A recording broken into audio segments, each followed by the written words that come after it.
So pull up a chair, man, because you are not gonna believe how this started. My head is pounding like I just drank my weight in cheap upstate beer, right?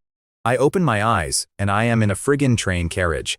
Last thing I remember, I was in my apartment watching anime at 3 in the morning, and boom, lights out. I'm thinking, did I actually just stroke out from lack of sleep? But no, this robotic voice kicks in. Tells us we got 24 hours between platforms, don't leave the train, grab supplies to upgrade, and oh yeah, try to survive.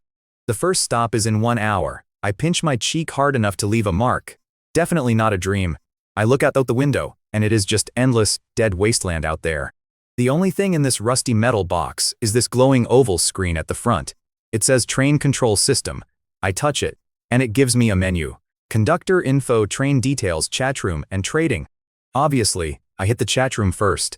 Exactly 10,000 people in there, losing their minds. Rich guys screaming for lawyers, folks looking for their wives, dudes thinking they got iced. But then I see this one absolute clown typing. He says it is a fake reality show, zero creativity, and he is jumping out right now to sue the producers. A minute later, chatroom population ticks down to 9,999. Problem solved, I guess. I close the chat, shake my head, and check my train details. Level 1, 0 extra carriages. Let me do some quick math for you here. The train is maxing out at 20 kilometers per hour. Workbench, frame, wheels all level 1. Needs 100 kilograms of wood and some metal to upgrade. But here is the kicker that gets me thinking. If all 10,000 of us hit the platform every 24 hours, why does speed matter? Unless something out in that wasteland is chasing us. I get a chill just thinking about it. I pull up my own stats. Name Yi Qian, ID number E31102. Mind and stamina are at 100. Dropping too low makes you lose your grip on reality or pass out. But then I see it. Talent, sublimation. It says I can burn stamina or mind to evolve literally any object. No restrictions. I immediately hit the chat search for the word talent. Nothing. Crickets. If 10,000 panicked New Yorkers had magic powers, somebody would be bragging about it. It is just me. Suddenly, my whole life makes sense. Back home, broken computers would magically run high-end games for me, and my garbage set and drove like a Porsche. I thought I was just lucky. There is a basic survival kit on my workbench: water, bread, and a cheap level 1 knife. I hold the knife and think the word sublimate. I feel a weird pull in my gut, and my stamina drops to 90. But the knife? It transforms into a level 2 enchanted dagger, shining like crazy. I swing it, and it practically cuts the air in half. I start grinning. Wait a second, if I can upgrade a knife. You see where my head is at, right? If it works on a butter knife, why not the whole damn train? The talent said any existence.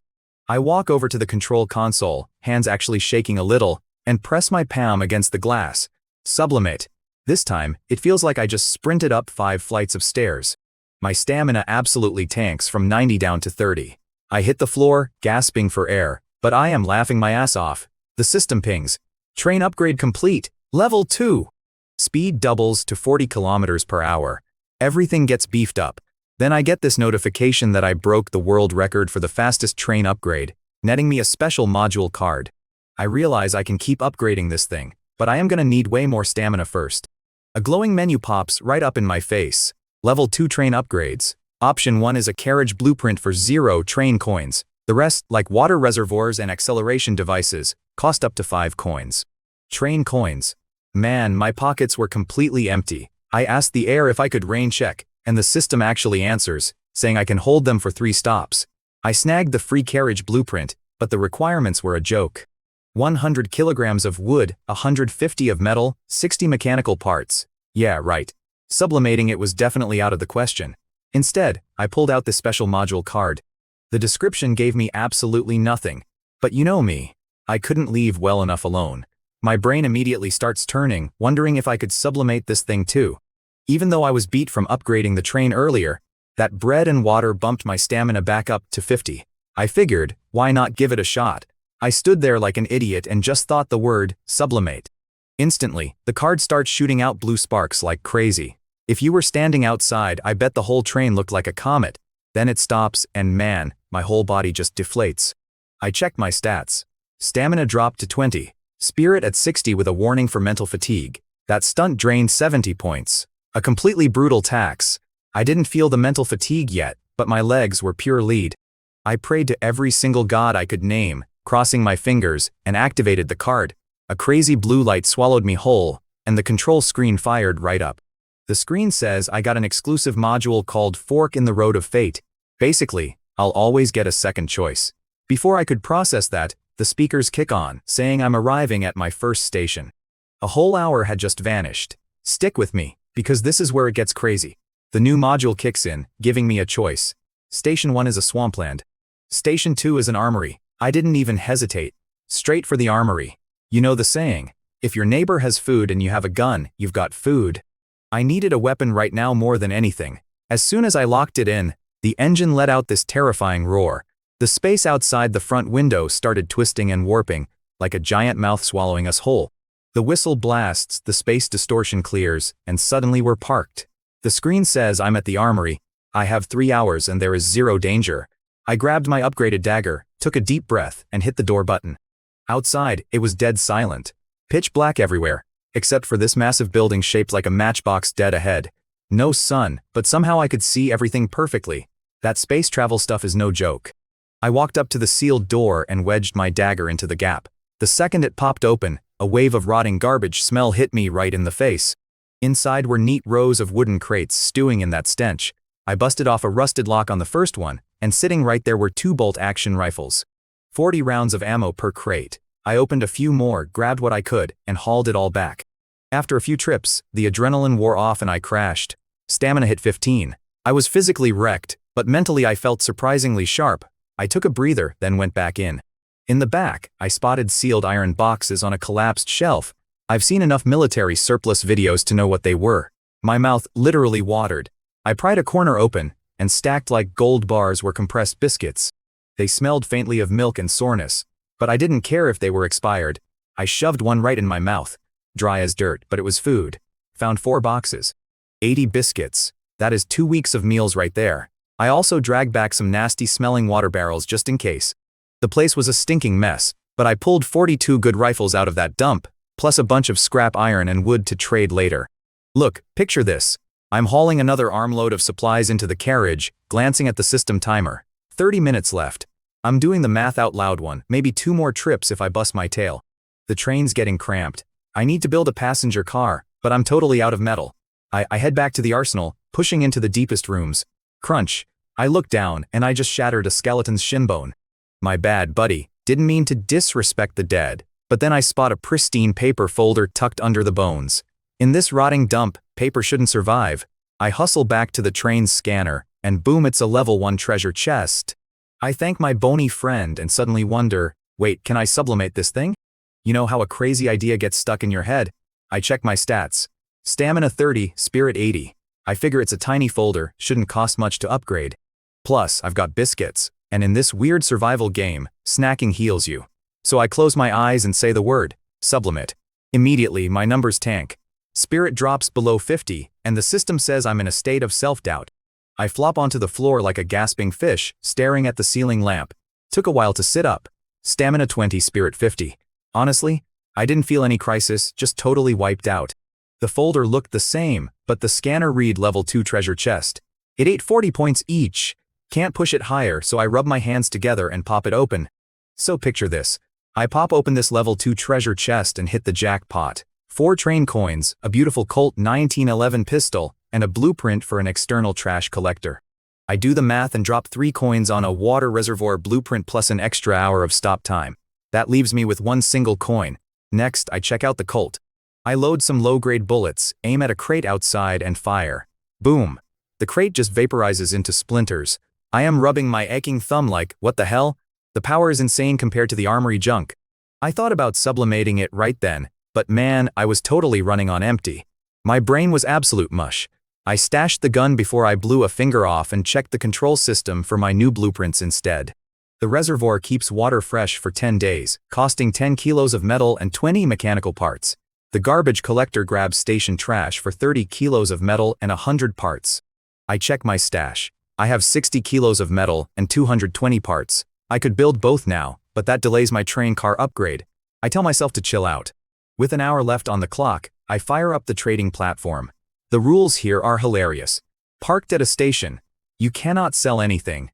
They clearly want to stop us from using the market as infinite storage. But the joke is on them, because you can still buy stuff while parked. It is a massive loophole. You just buy from guys already moving on the tracks or do private trades. You and I both know I am going to exploit that. Whoever built this twisted train survival game definitely left that flaw on purpose, begging us to bend the rules. I did not overthink it. I just needed metal. I glanced at my stash of rifles and compressed biscuits. Out here, guns and food are pure gold. I hit refresh on the market over and over. Nothing. Just guys offering metal scraps for insane prices. Everyone was playing chicken. I flipped to the public chat. The feed was blowing up. One guy was crying about finding nothing but scrap tires. Another got stuck in a stinking mud pit, and people were literally arguing over whether dirt was valuable for farming. Then, absolute chaos. Some guy drops a blueprint for a mechanical fishing rod into the chat, begging for mechanical parts, and the whole place just loses its collective mind. The chat went absolutely nuts over the fishing rod. People were shocked blueprints even existed. One guy offered 20 parts for some starting bread, sparking a pathetic race to the bottom.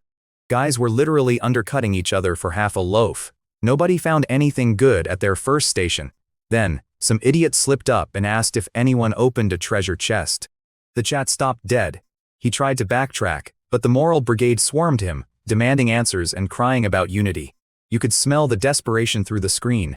He finally cracked and posted a screenshot of his level 1 chest, 2 train coins, some healing ointment, and a basic blueprint. I just sat there doing the math out loud. A level 1 gives 2 coins, my level 2 gave 4, so a level 3 chest has to drop 6, right? Picture this, alright?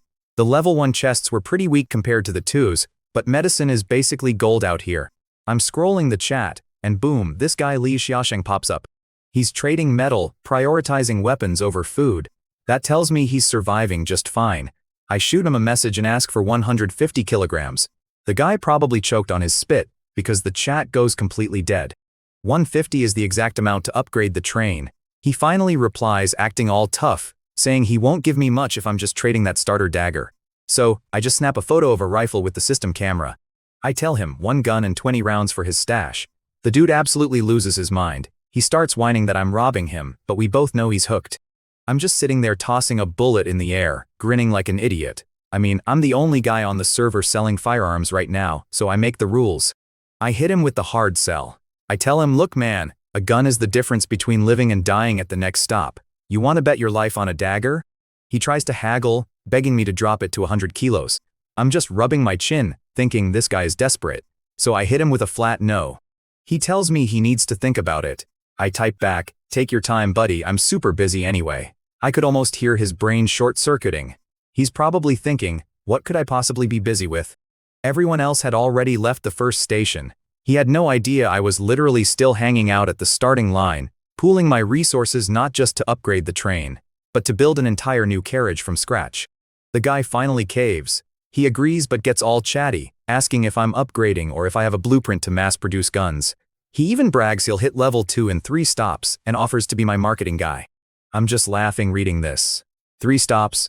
My train was level 2 before I even parked at the first station. But hey, if he wants to feel like a big shot, I'll let him. I just type, let's trade. I drop the rifle and ammo on the floor.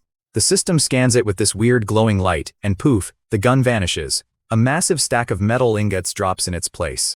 Easiest 150 kilos I ever made. System handles the escrow, so it's scam-proof. My hands are literally shaking a bit as I grab my carriage blueprint and slap it onto the workbench. A glowing screen pops up, asking if I want to cash in my wood, metal, and 60 mechanical parts to build it right now. I hit yes without hesitating. Instantly, the materials evaporate. I look out the back, and it's while the metal and wood swirl together in midair, forming this massive carriage that drops onto the tracks and slams right into the back of my locomotive.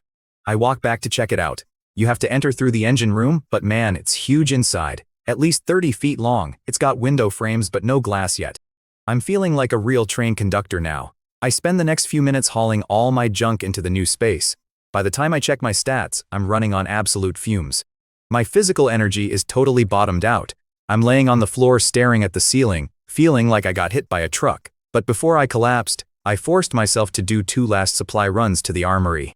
And yeah, I kept my word to that skeleton, dug him a proper grave out in the dirt. Finally, the clock hits 0. The engine grumbles, and my train starts rolling. That weird spatial rift opens up on the tracks ahead, and boom, we shoot right through it, back out into that creepy, endless wasteland.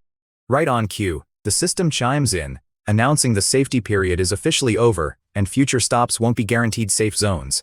Man, the chat goes absolutely nuclear. People are freaking out because they left an hour ago. They're realizing someone, yeah, that'd be me, stayed way behind.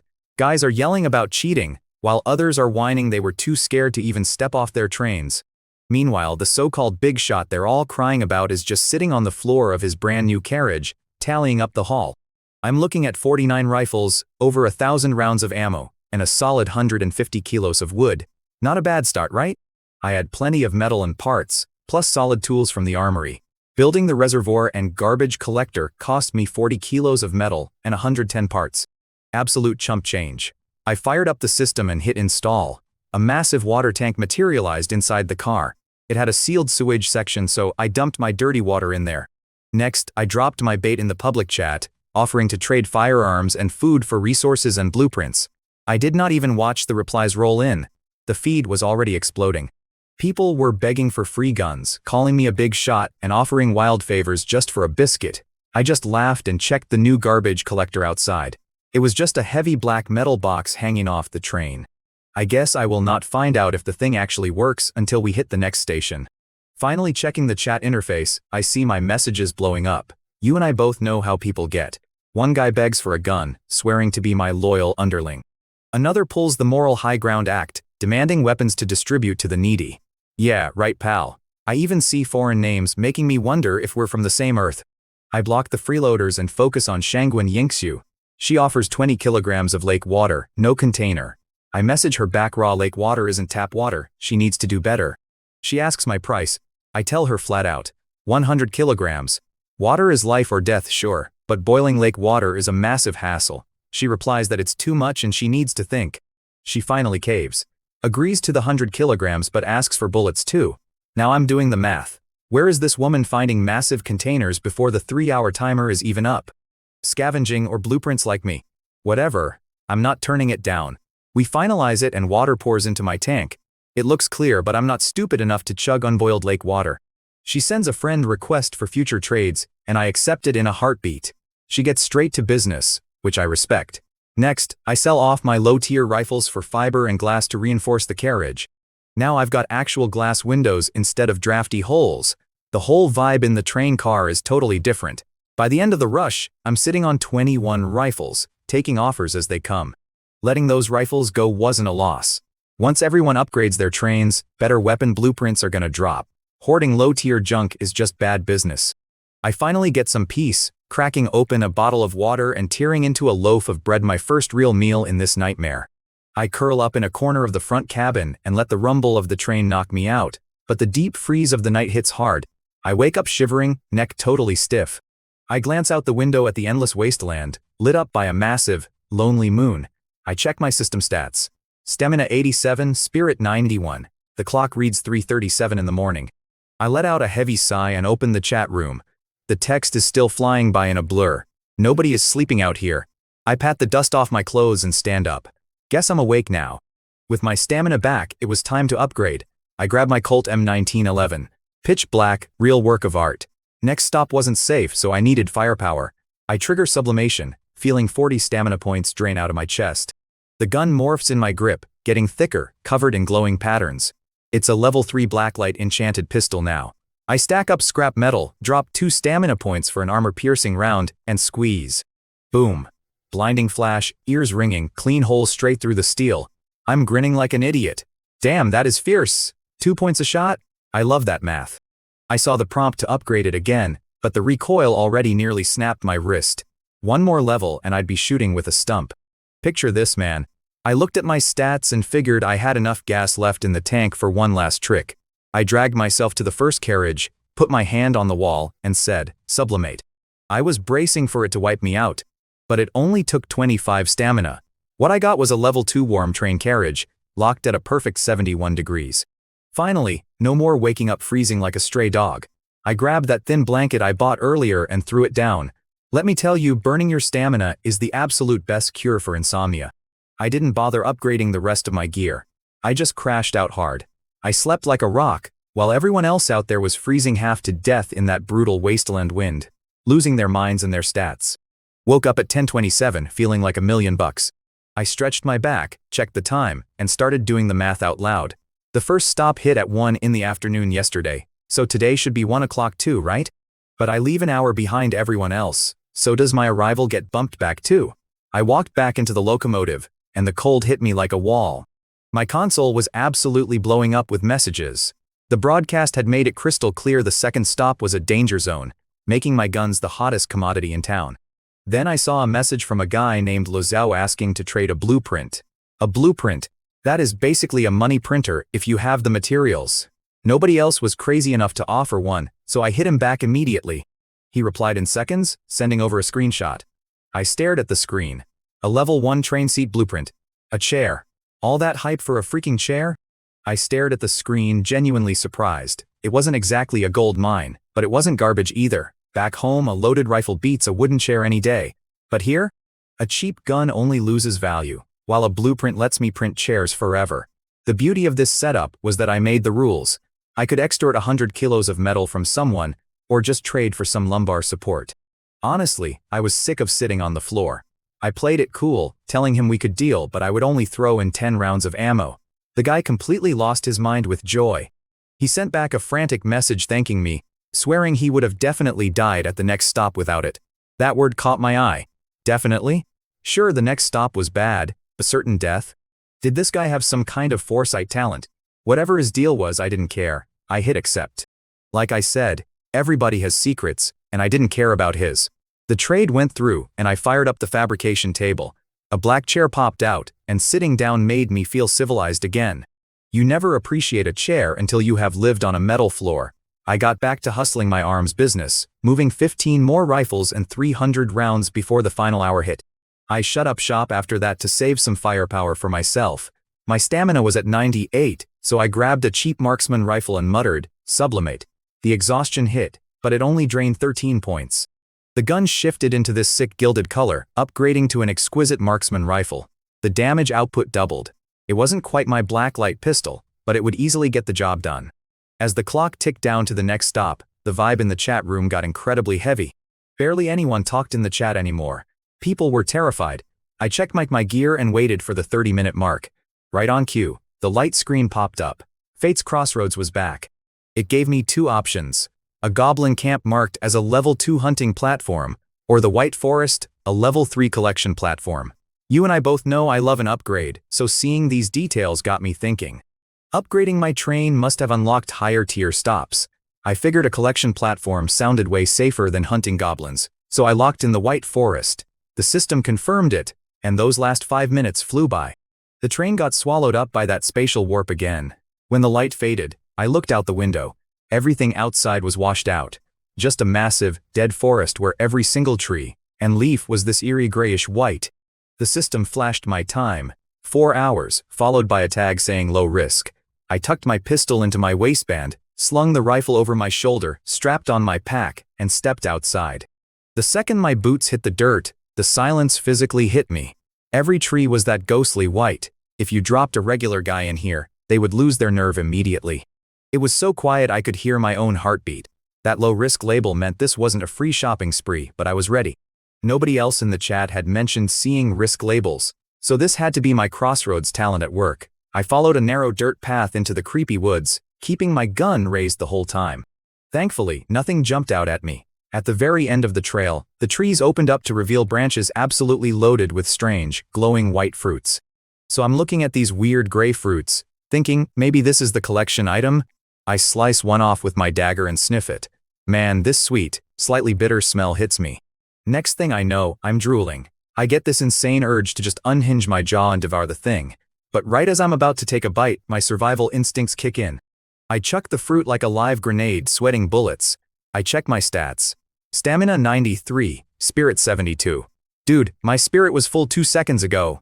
Just holding it drained me. I had plenty of food, so why was I acting starving? The train's appraisal function only works back inside, which is a massive pain. I'm running the odds in my head. What if I just block the smell? Stick with me here, 'cause I decide to risk it. I figure I'll just bag them and scan them on the train before I do something stupid. I rip a piece of my shirt with my dagger and tie it around my face like a budget ninja. No idea if it'll help, but I'm not leaving these things behind. You know how it is, gotta risk it for the biscuit. I go full-on farmer mode in this dead quiet forest. Once my bag is stuffed, I haul it back to the train and scan one. It's a level 3 white forest fruit. Raw, it permanently nukes your spirit cap. But soak it in cold water for 5 minutes, and it restores spirit. I soak the batch, watch them turn pure white, and take a bite. Bro, the sweetest juice explodes in my mouth. So much better than stale crackers. I do the quick math out loud. 20-minute round trip, 30 minutes to harvest. 4-hour stopover means I can pull off 4 runs max if I hustle. I dump my bag, grab my guns, and head right back out. Time is literally money right now. Before leaving, I noticed the garbage recycling device I installed is actually working. It's this little robot, barely up to my shins, buzzing into the woods to grab random leaves and dump them in a bin. Is this thing even useful? Whatever, it's built. I get back to the grind, swinging my dagger, stuffing my bag full. After a few trips, my timer hits 32 minutes left.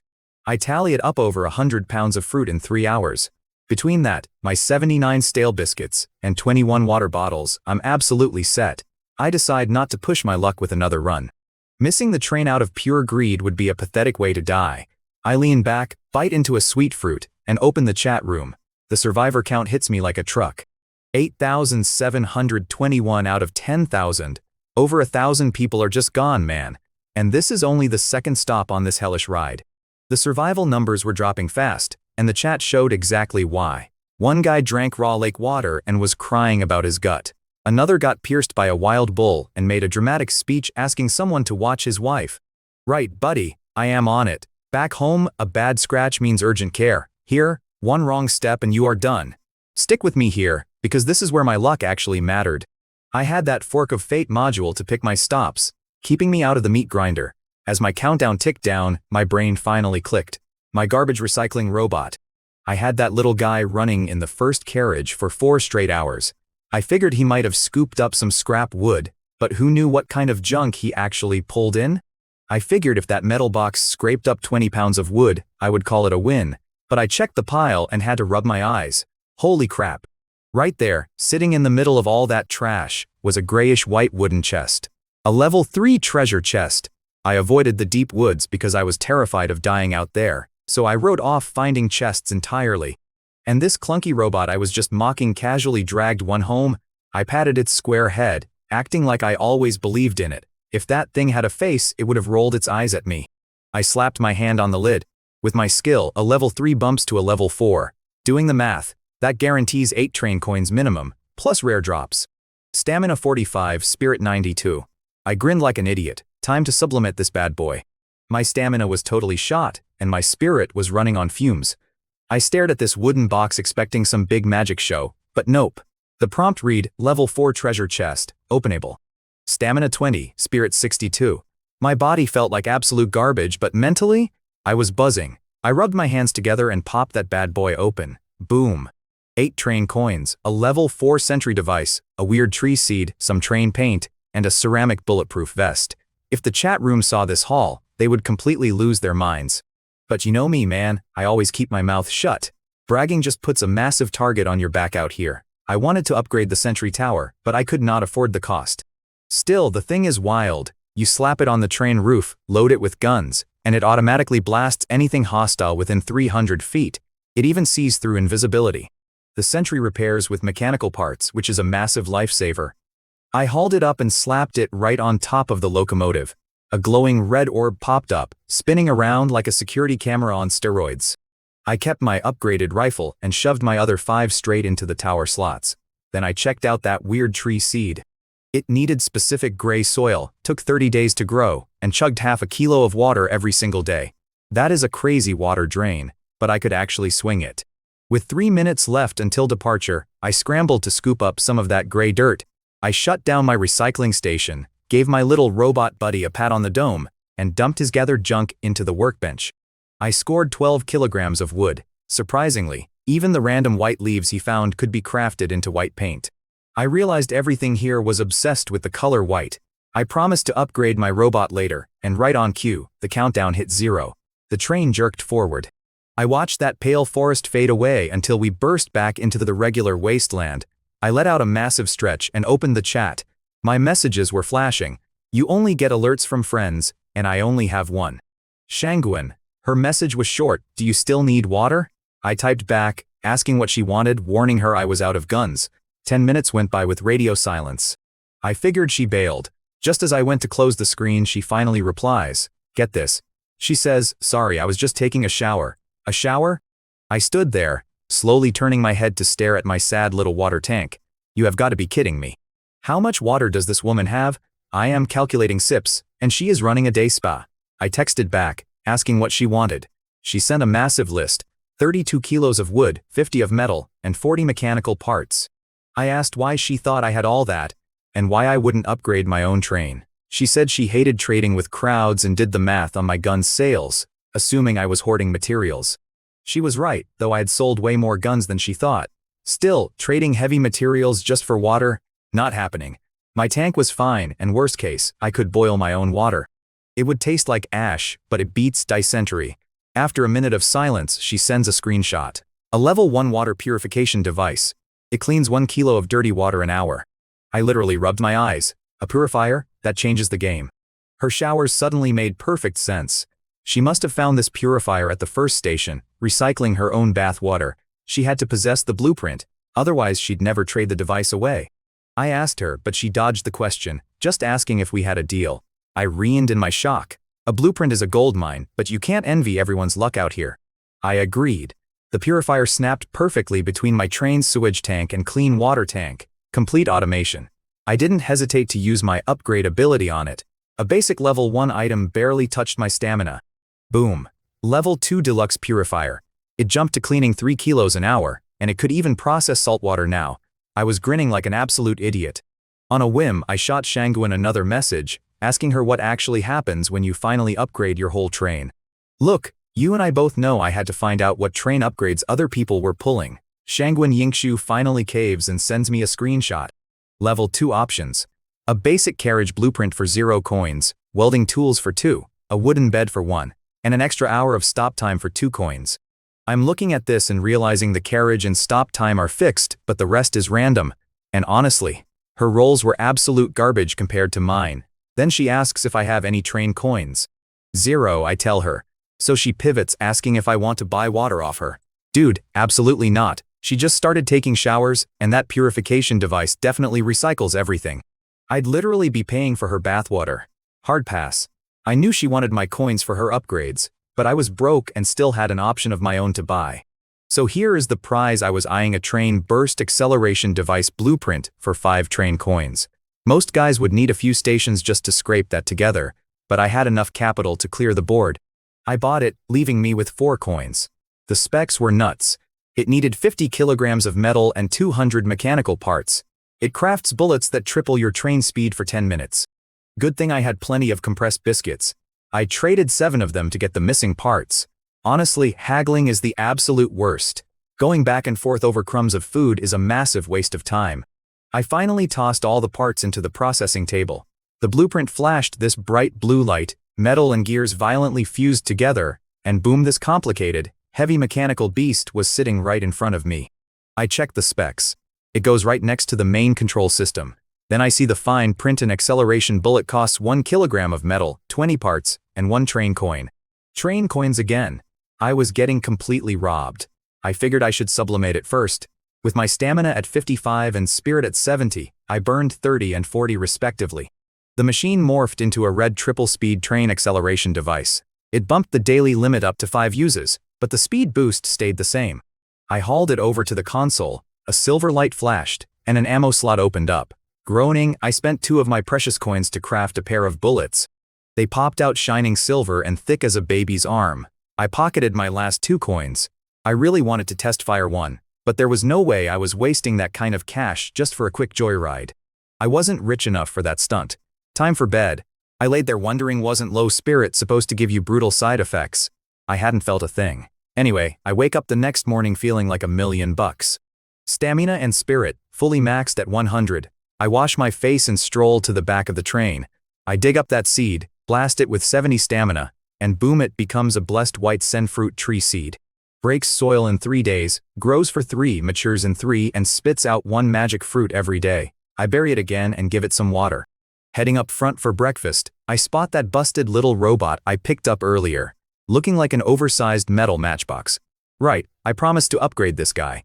I try pumping my stamina into it for a sublimation, but nothing happens. The energy just vanishes into thin air like a dropped rock. Total dud. Did the upgrade actually fail? First time an upgrade just ghosted me. I switched tactics and hit it with 60 spirit instead. The familiar glow finally kicks in. It transforms into a GT1 automatic treasure hunting robot.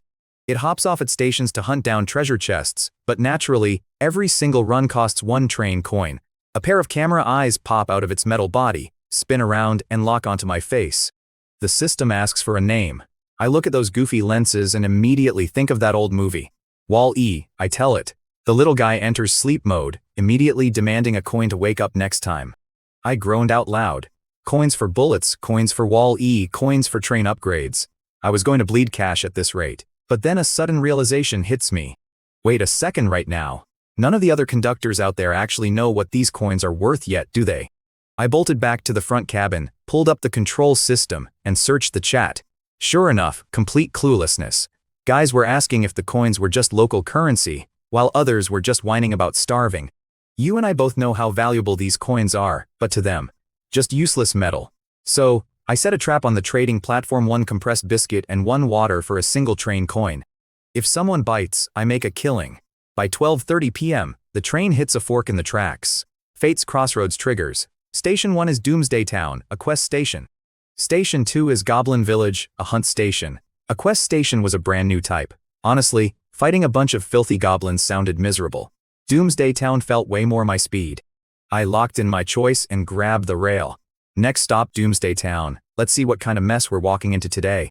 When the countdown hit 0, the landscape flipped entirely. The system flashed. Current station, Doomsday Town, 4 hours to dock. Danger level high. Fantastic. We ground to a halt, and I peeked out the window. Unlike the last stops, the sun was blasting this place. But it was grim. The streets were coated in dark red stains, with barricades built from rusted cars. Doomsday Town lived up to its name. I tossed a precious train coin into my robot's slot, which physically pained me, and told him to get to work. Watching him wobble into the ruins, I half expected a monster to snatch him like a chew toy. I was wondering what the actual objective was when I spotted it.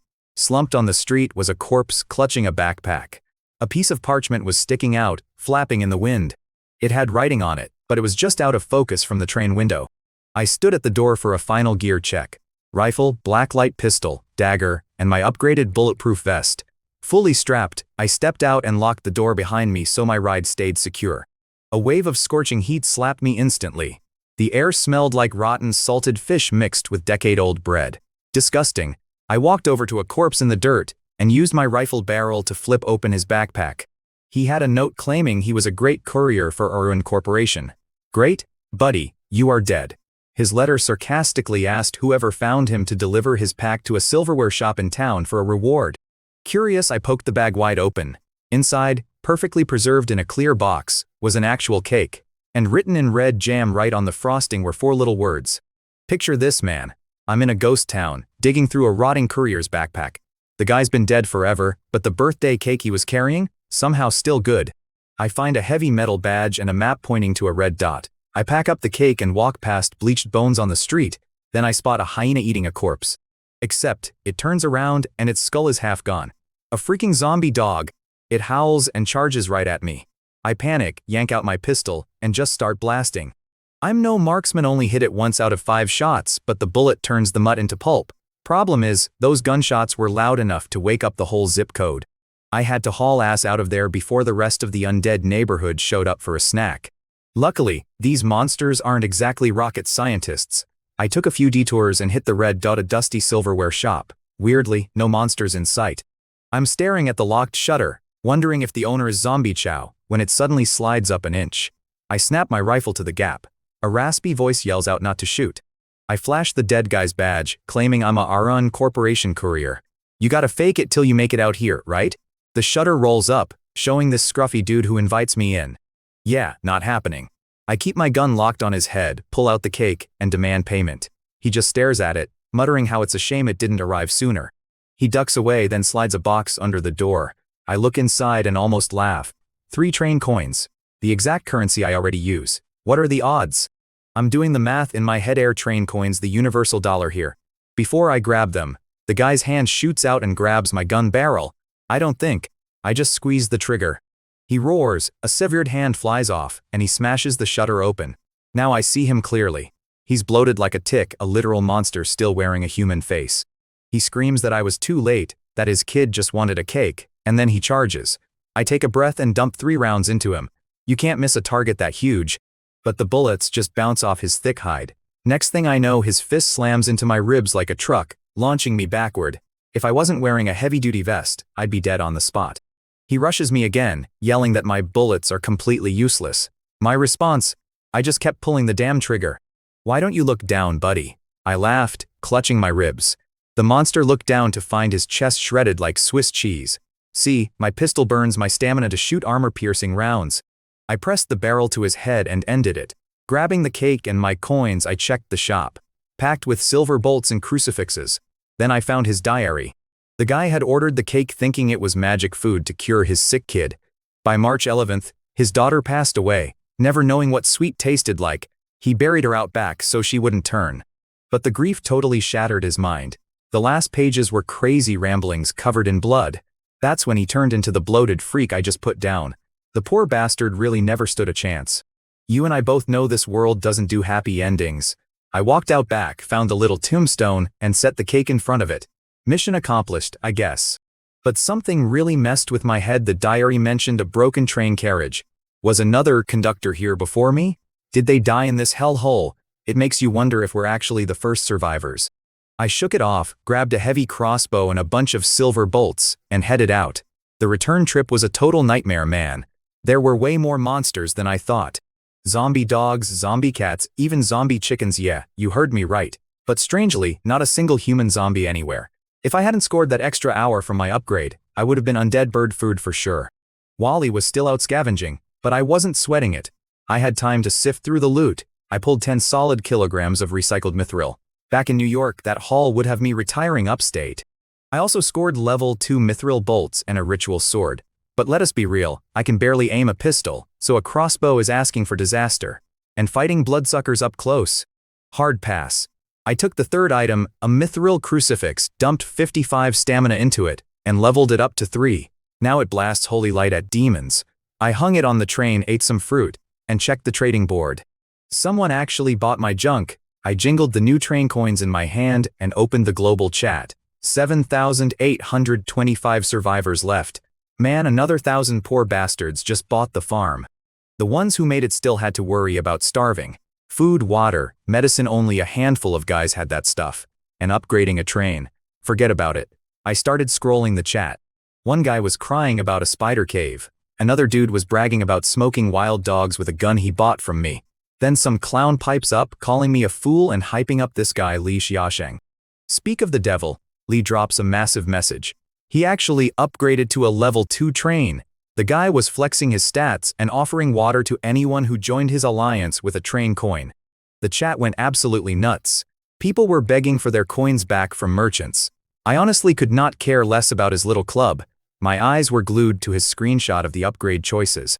Option 1 was a 0-coin basic carriage blueprint. Option 2 was an automatic fishing rod for 1 coin. 3 was a ration, and 4 was an extra hour of stop time. So options 1 and 4 were identical every time. Good to know.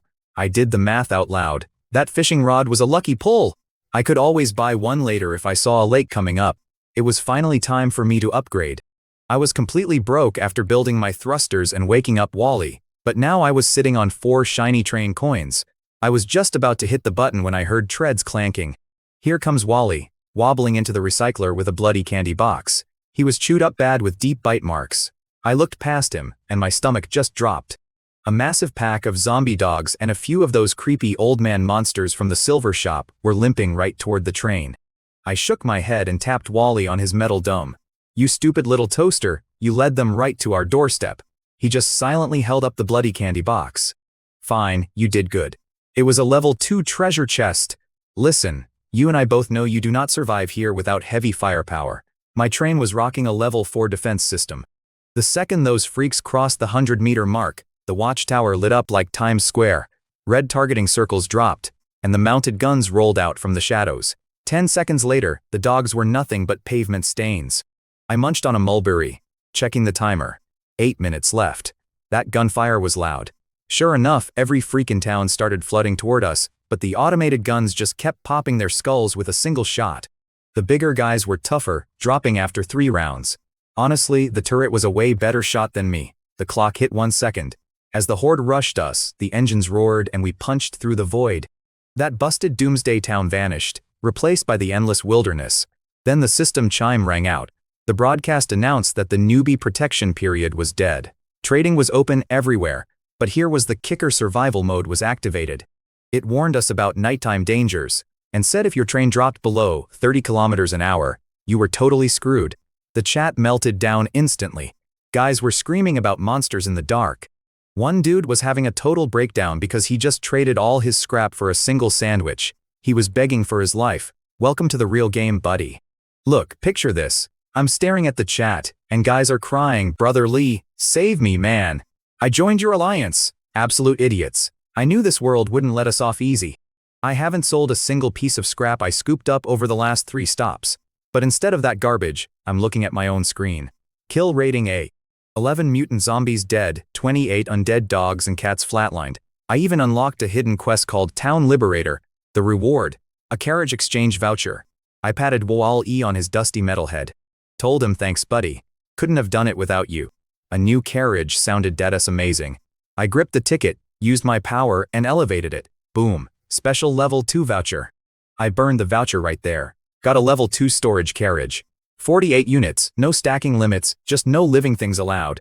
This was huge, man. I had wood and metal piled so high in the locomotive I could barely sleep.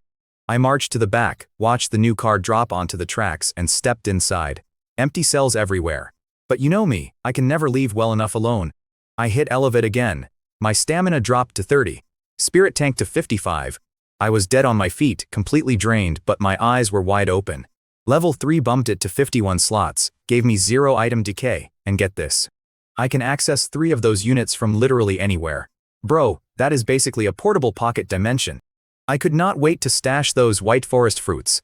I stepped into the locomotive, reached out, and bam, fruit appeared in my palm like magic. This elevation trick was a massive win. I scarfed some down for stamina and chucked all the loose junk into regular storage. Suddenly, I had actual legroom. The special units just held the fruit, bullets, and water to keep me light on my feet. Then I eyed the level 2 chest the robot brought me. Doing the math out loud, I figured going from 2 to 3 would cost around 40 points. I muttered elevate and braced myself. Stamina dropped to 20, spirit tank to 20. The system screamed about physical exhaustion. 45 spirit points wiped out. Gasping for air, eyelids feeling like heavy lead, I forced the level 3 box open. Boom. 6 train coins and a level 3 zombie slayer. I also pulled 3 doses of virus serum and a windproof lighter. Not mind-blowing, but definitely useful. That zombie slayer was a heavy chainsaw sword built to do triple damage against zombie freaks. The serum might save my skin, and a windproof lighter out here is practically solid gold. But here is the real kicker.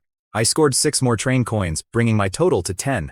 You and I both know nobody else out in this wasteland had that kind of cash yet. I was ready to buy out the whole store, but before I could do anything, I had to crash. My stamina was down to a miserable 10 points. I had never pushed myself that far, and my bones felt like they were made of lead. Oddly enough, I didn't feel the mental dissipation the warning yelled about. I just passed out while the chat room kept buzzing with desperate people begging to buy materials. Seriously, how many folks could actually afford a full upgrade? We'd be lucky if a 10th of them survived the night. Then some genius realized the system only demanded 30 kilometers per hour, while an upgraded train hit 40. What if you just upgraded the wheels? One guy tried it with a fraction of the metal and parts, and actually hit 30. Instantly, metal and gears became the hottest commodities. Everyone scrambled for them, ignoring how it might screw up a full upgrade later. Survival first, right? Meanwhile, that loudmouth Li Xiaoshang was throwing an absolute fit. He had a resource radar talent and hoarded materials, completely convinced he was the main character. He couldn't fathom who upgraded before him. Suddenly, loud gunfire echoed across the dark wasteland. So much for getting some decent sleep. I jerked awake, heart pounding. I looked out the window and saw dozens of glowing, scarlet eyes sprinting after the train in the pitch-black night. I almost jumped out of my skin. Bolting to the front, I saw the warning system flashing red. This was the nighttime danger we were warned about. The screen identified them as level 1 Crimson Moon Wolves. hunting at 25 kilometers per hour. I let out a massive breath. The system required 30 to stay safe, and my level 2 rig cruised at 40. I splashed freezing water on my face to sober up. It was barely 2 in the morning. I flipped open the chat room, and my blood ran completely cold.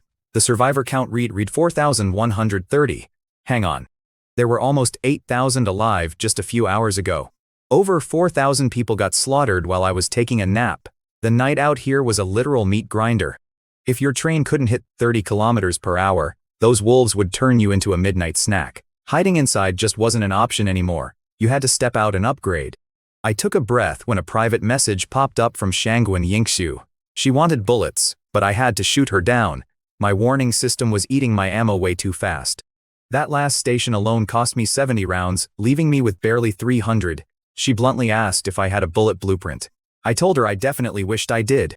She just replied understood and ended the chat. I gotta admit, I really respect how straight to the point she is. No pointless drama, just survival business. Shaking my head, I settled back into my chair and pulled up my personal stats on the glowing screen. Stamina 82. Spirit 110. I froze, rubbed my eyes, and pinched my arm. How did my spirit cap increase? The only thing I did differently was drain my stats to 0 before passing out. Whatever, I'll take a free buff. I walked over and slapped the control platform. Time to level up this beast. Instantly, my energy drained like a pulled plug. The last upgrade only took 30 stamina. This time, stamina dropped to 52, and spirit crashed to 50. The screen flashed, level 3 complete. The next material list was a joke. Massive piles of wood, metal, glass, gold, mithril, and a flamefire stone. I got a conductor module card for breaking the speed record, but 90 points total? That's triple the cost. I rubbed my temples. Would level 4 triple again? Look, between you and me, there's 0 chance I'm manually scrounging up all those insane materials. No shot I was upgrading it again soon. It needed mithril, which fine. But a flamefire stone? Never even heard of it. Whatever, I checked my train stats. Top speed bumped from 40 to 60 kilometers an hour. The chassis and wheels were level 3 now, built like an absolute tank. Then I pulled up the upgrade store. And man, talk about getting what you wish for. Option 1 was an early departure card for 3 train coins. Option 2, a bullet blueprint for 4. Option 3 was a generator blueprint for 6. I was desperately low on bullets, and that generator was calling my name. But then I did the math out loud. 4 plus 3 plus 6.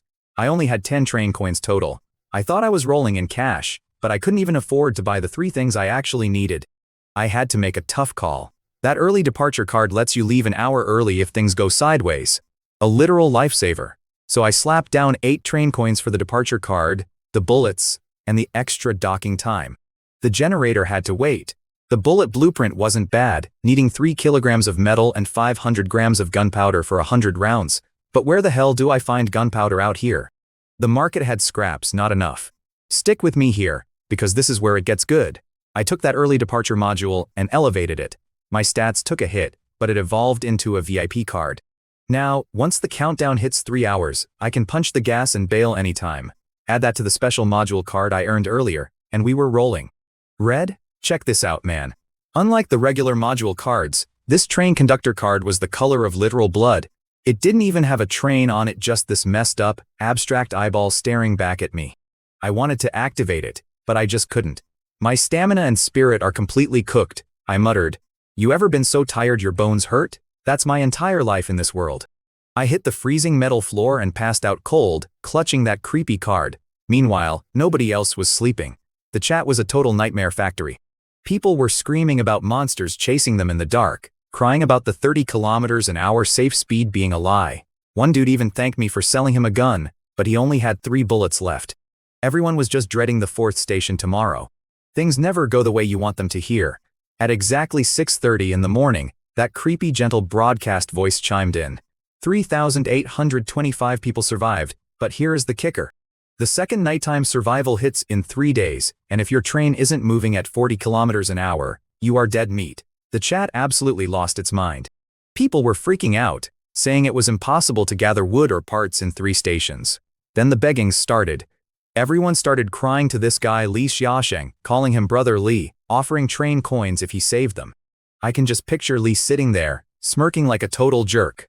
With his fancy drop rate talent, he wasn't hurting for materials. He figured whoever upgraded before him just got dumb lucky. He had no clue it was me.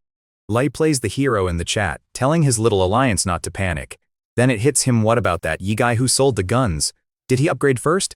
He actually tries to send me a private invite, shocked to realize we aren't even friends yet. Yeah, I didn't add you, buddy. Anyway, while he's doing that, I'm waking up groaning. Man, my back is destroyed, I complained, peeling myself off the floor. I grabbed a white sen fruit from storage, washed my face, and watered my sapling. 8:34 in the morning. I slept through the chaos. The fruit woke me up. 40 kilometers an hour. That's not my problem anymore.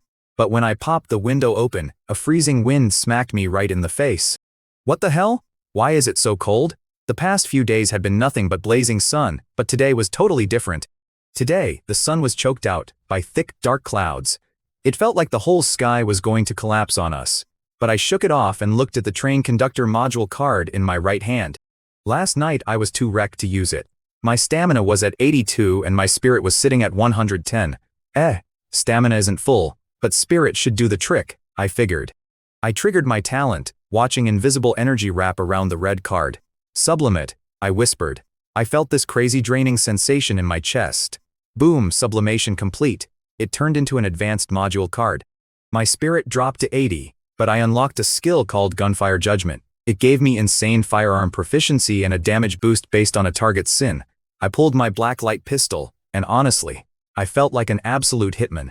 Okay, so it literally just made me a sharpshooter. I laughed out loud. With this aim, those zombie freaks wouldn't stand a chance. I finished my fruit and pulled up my private messages. Figured someone might want to trade some blueprints or train coins. Then I see a request from Lai Xiaosheng. Right, the 3-stop guy. He wanted me in his alliance? An alliance sounds like a massive headache, I muttered. But the guy definitely had train coins, so I hit accept just to see what he had. Keep him at arm's length, right? I skipped the pleasantries and just typed, "Have you made the fishing rod yet? How many supplies?" He tried playing games, acting all buddy-buddy and asking if I completed my upgrade. I totally ignored it and asked again. Finally he replies, "I could give it to you for free." Yeah, right. I was already bracing for the catch. Meanwhile, this guy Lee kept blowing up my messages, begging me to join his alliance, pitching nonsense about rations and a fishing rod if I chipped in. He knew I had supplies from selling guns and just wanted my stash. I chewed on some fruit and typed back, "Are you selling the rod or not? If not, kick rocks." He went quiet. I searched the chat, found a guy named Zhao, and swapped him 20 mechanical parts and a biscuit for a mechanical fishing rod. Hyped is an understatement. It was automatic. I hit elevate right away. Boom, it turned into a luring rod. No bait needed. Toss it in the water and it attracts fish by itself. I accepted Zhao's friend request just as a massive boom shook the entire train. The clock above my head flashed to life. 12 hours, 30 minutes. Picture this, man. I am sitting in the train, and the thunder outside is shaking the whole carriage. The sky is so black it feels like it is suffocating you. Then the broadcast chimes in. Ding dong, today is a thunderstorm day, carry your rain gear. I am sitting there thinking, are you kidding me? The weather actually affects the stations now. Then the system hits me with my next choice. Station 1 is the Thunderfall Goblin Tribe, a level 3 hunting zone. Station 2 is Ghost Rain Manor, a level 3 quest. Doing the math here, this is my 4th stop, and goblins have shown up 3 times. What is with my luck and goblins? Regardless, there is 0 chance I am picking a hunting station. I know my limits. Ghost Rain Manor sounds bad, but last time my gear saved my life. I lock it in. I choose Station 2. The train hits the gas, and the space outside the window just dissolves into absolute nothingness. Rain starts coating the glass like a thick film, totally pitch black except for the lightning. The system warns me I have got exactly 4 hours, 59 minutes, and 59 seconds. Danger level high. A massive crack of thunder lights up the mountain road outside, and what do I see? A wrecked police car smoking in the rain, with a bunch of dead cops scattered around it. My first thought is, seriously, are we doing the zombie thing again? No thanks. I pull out one of my last 2 train coins and toss it to wall E to wake the little guy up. Time to get my gear sorted. I check my storage. White sen fruits, ammo, and those 3 vials of virus serum I just upgraded into this crazy blessed virus serum. This new serum is basically a miracle juice now. Cures zombie bites, vampire stuff, ghost curses, you name it, plus it heals actual injuries. I throw on my vest, pack my guns, dagger, and my trusty mithril cross, then wrap myself in a raincoat. I hike over to that busted cop car, keeping a close eye on the bodies. No zombie action, thank God. I pat one down and find a voice recorder. Turns out some lazy cop was complaining about a rich guy named Ravi getting offed at his mountain mansion. Their brilliant plan? Catch the killer for a fat donation, or just frame the maid. Typical garbage, right? I grab the cop's badge and leave his cheap guns behind. 15 minutes later, I am flashing that badge at a nervous guard outside a massive iron gate. He practically cries, begging the sheriff to solve the murder. So I ask this shaking guard how his boss, Mr. Ravi, actually died. He tells me the guy died 4 nights ago and begs me to arrest the maid. I do the math out loud. 4 days. You waited a whole day to call the cops. He blames dead phone lines and a week-long storm. Classic locked room mystery setup, right? But this was a level 3 mission. Level 2 already had literal zombies, so level 3 being a basic whodunit? Not a chance. I knew something way worse was hiding in this house. Suddenly, a shriek rips through the rain. Lightning flashes, and bam, a woman's body slams into the mud right next to us. Blood pools in the puddles, but I'm not even looking at her. I'm staring up at the roof where she dropped from. I saw a shadow up there, and I'm telling you man, that shadow was definitely, 100%, not human. My silver church cross was practically burning a hole through my shirt. The guard starts screaming that the maid is dead just as this old guy with a gray beard runs out. The guard points at him, shrieks that he's the killer, and bolts into the dark. The old guy sighs, introduces himself as the butler, and mutters about yet another death. I'm trying not to stare at the body, but this butler casually picks her up and tosses her into a ditch on the lawn. I look over, 5 freshly dug graves. 3 already have bodies. I'm staring, wondering what kind of lunatic pre-digs graves for a dinner party. He just smiles and invites me inside. The second I step in, the temperature tanks. I felt invisible eyes crawling all over my neck. He asks if I want coffee or tea. I just asked for plain hot water. I wasn't risking a drink in this freak show. He brings me coffee anyway. I ignore it and demand the truth. He lays out the crazy family drama. Boss dies. Daughter blames the maid. Son, who's sleeping with the maid, defends her. Next morning, daughter's dead. Day 3, the son drops dead. Today, the maid. He dug those 5 graves because he knows he's next. Stick with me here, because this is where it gets wild. I ask why he hasn't bolted. He says he physically can't pass the gates, and actually offers to dig a grave for me. He asks why I'm not terrified. I grip my silver cross, stand up, and tell him I'm not just a cop, I moonlight as a pastor. I pull out the cross and it flares up, lighting the room like a flashbang. The old guy's jaw hits the floor. He stares in absolute shock until the light fades, then starts screaming praises to the sky like we just hit the lottery. The butler spills everything. 30 years ago, the first owner framed his maid. A dirty sheriff tortured her, and she was executed. Soon after, a massive storm hit, and everyone in the house dropped dead. Since then, every owner dies on a rainy night. Ravi was a cheapskate, so he bought this murder house on a discount. I ask where the first maid died. The bell tower. I figure it's a classic earthbound spirit. Just nuke it with the cross, right? I grab a lantern and hike up these freezing stairs. By the time we reach the top, my cross is practically boiling. The butler chickens out, so I step into the dark alone. Instantly, something cold locks onto me and rushes my face. I yell to back off and shove the cross forward. It explodes with blinding light, and this awful, ear-splitting scream rips right through the storm. I am standing there, and out of nowhere this smooth, glowing skull just rolls right up to my boots and stops. Just like that. I actually pinched my own leg to make sure I was not hallucinating. It hurt like hell, so yeah, it was real. I poked around, but it was just the skull. The curse was already totally wiped out. I looked at the cross in my hand and realized I had seriously underestimated this thing. If I had not upgraded it to a sanctum cross, I would be absolute dead meat right now. I scooped up the skull, figured I could use it for something, and walked back out. The old butler took one look at me and practically jumped out of his skin. I told him I crushed the curse and showed him the bone. The guy starts praising the Heavenly Father like I am a saint. The storm was still raging, but I was not leaving yet. Barely an hour had passed. Listen man, we are in a billionaire's mansion. They might not have weapons, but they have the one thing I was desperate for. Real, actual food. I was so sick of eating magic fruits every single day. I needed a steak. The butler hands me this flawless, freezing cold red gemstone from their safe, calling it priceless. He tells me I can take whatever else I want since the boss is dead. Music to my ears. I hit their fridge, and it is loaded with fresh meat, eggs, and veggies. I stuffed my backpack to the limit and sprinted down the mountain to the train. A 20-minute round trip. When I ran back inside, the butler was tying up that crazy security guard and looked completely baffled. I just kept a straight face and told him God was still hungry. I made a few more trips cleaning out their pantry, but left them enough to survive. I'm making my final trip out of this crazy estate. Right? The old butler, who's been hovering by the gate holding hands with the now totally insane security guard, suddenly yells, "Pastor." I turn around, and he's straight up bowing to me. He hands me a wooden box tied with a ribbon, swearing it's not a bribe to stop me from looting the place, though I totally would have. I pop it open, and boom, 3 train coins for Ruin Corporation.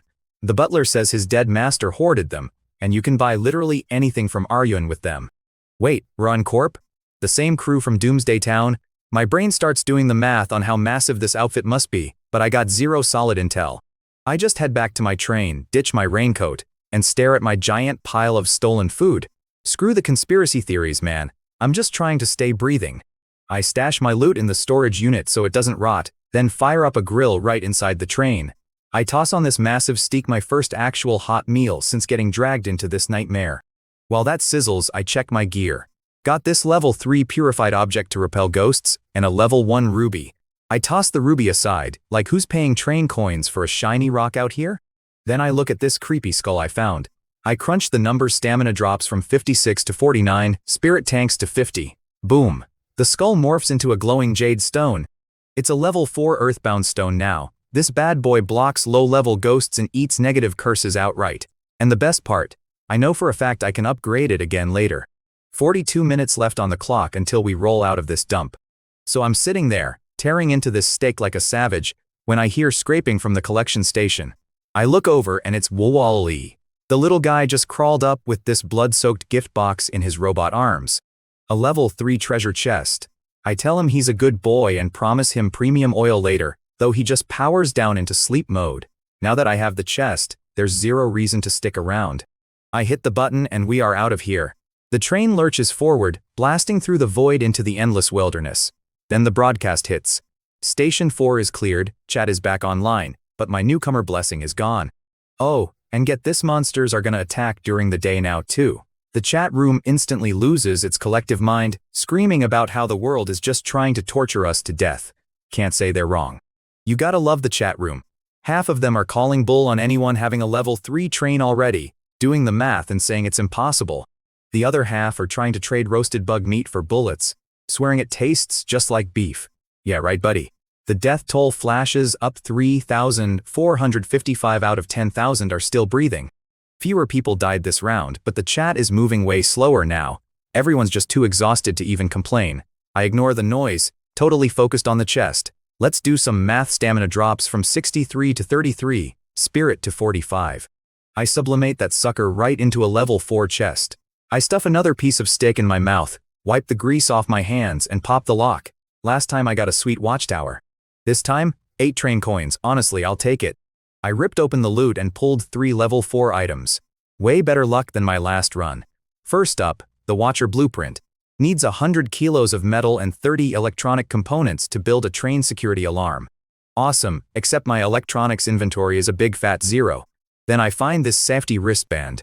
The tag says it blocks 1 fatal hit, then shatters. I strap that bad boy to my wrist instantly. Next is a blueprint for a wind-up monkey doll bomb. Sounds funny until I see it needs 400 grams of gunpowder. I am sitting there doing the math. 100 bullets only take 500 grams total. Where the hell am I getting raw gunpowder out here? Having epic blueprints with absolutely no materials to build them is a sick joke. Guess I have to hit the market. I finally check the last item. It is a third of this wild black and gold card called a blasphemy card fragment. It says I need 3 pieces, and the final effect is just question marks. Great. I do the math, I need at least 3 level 4 chests, and that assumes a guaranteed drop. Anyway, I hit the trading platform for gunpowder, and it is a complete joke. People are price gouging hard. I refuse to get scammed, so I drop a pinned message in the global chat. I offer a compressed biscuit plus water, or a fresh tomato for every 200 grams of powder.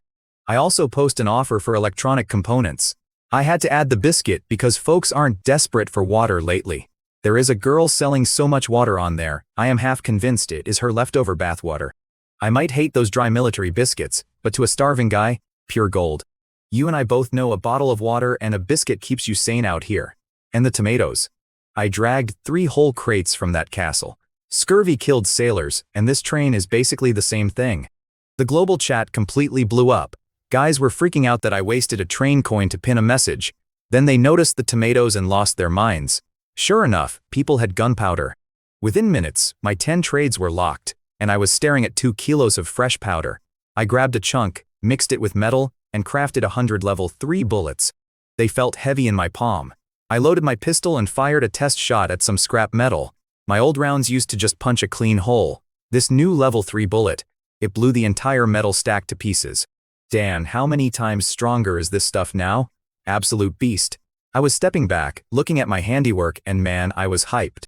I took all the leftover gunpowder, crunched the numbers in my head, and cranked out exactly 999 rounds of level 3 ammo. Dumped it right into my special storage stash, so I could grab it whenever, even outside the train. Then, boom, the interface starts flashing. Not just one guy, but 3 different people blowing up my DMs. First up is Li Xiaosheng talking crazy, "Join me, we'll rule the trains." Yeah, okay kid, into the trash you go. Then Zhao Lin hits me up, asking to buy a piece with actual train coins. Now that is a guy I can do business with. But then there is Shangguan Yingxiu. She messages, "What level is your train?" I mean, what is she getting at? Obviously I am at level 2 now like the rest of the top tier. I really could not care less if she knows, so I just shot back, just leveled up. There was this long pause on her end, like she was trying to figure me out. Finally, she asks if I would sell her some bullets. Look, you and I both know you never turn down a paying customer. I tell her sure, but I do not want your spare water or junk. Cash only. 1 train coin gets you 30 rounds. She immediately snaps back, asking if I am robbing her. Nah, just stating facts, I tell her, and I drop a screenshot of the level 3 specs right in the chat. I could practically hear her jaw hit the floor.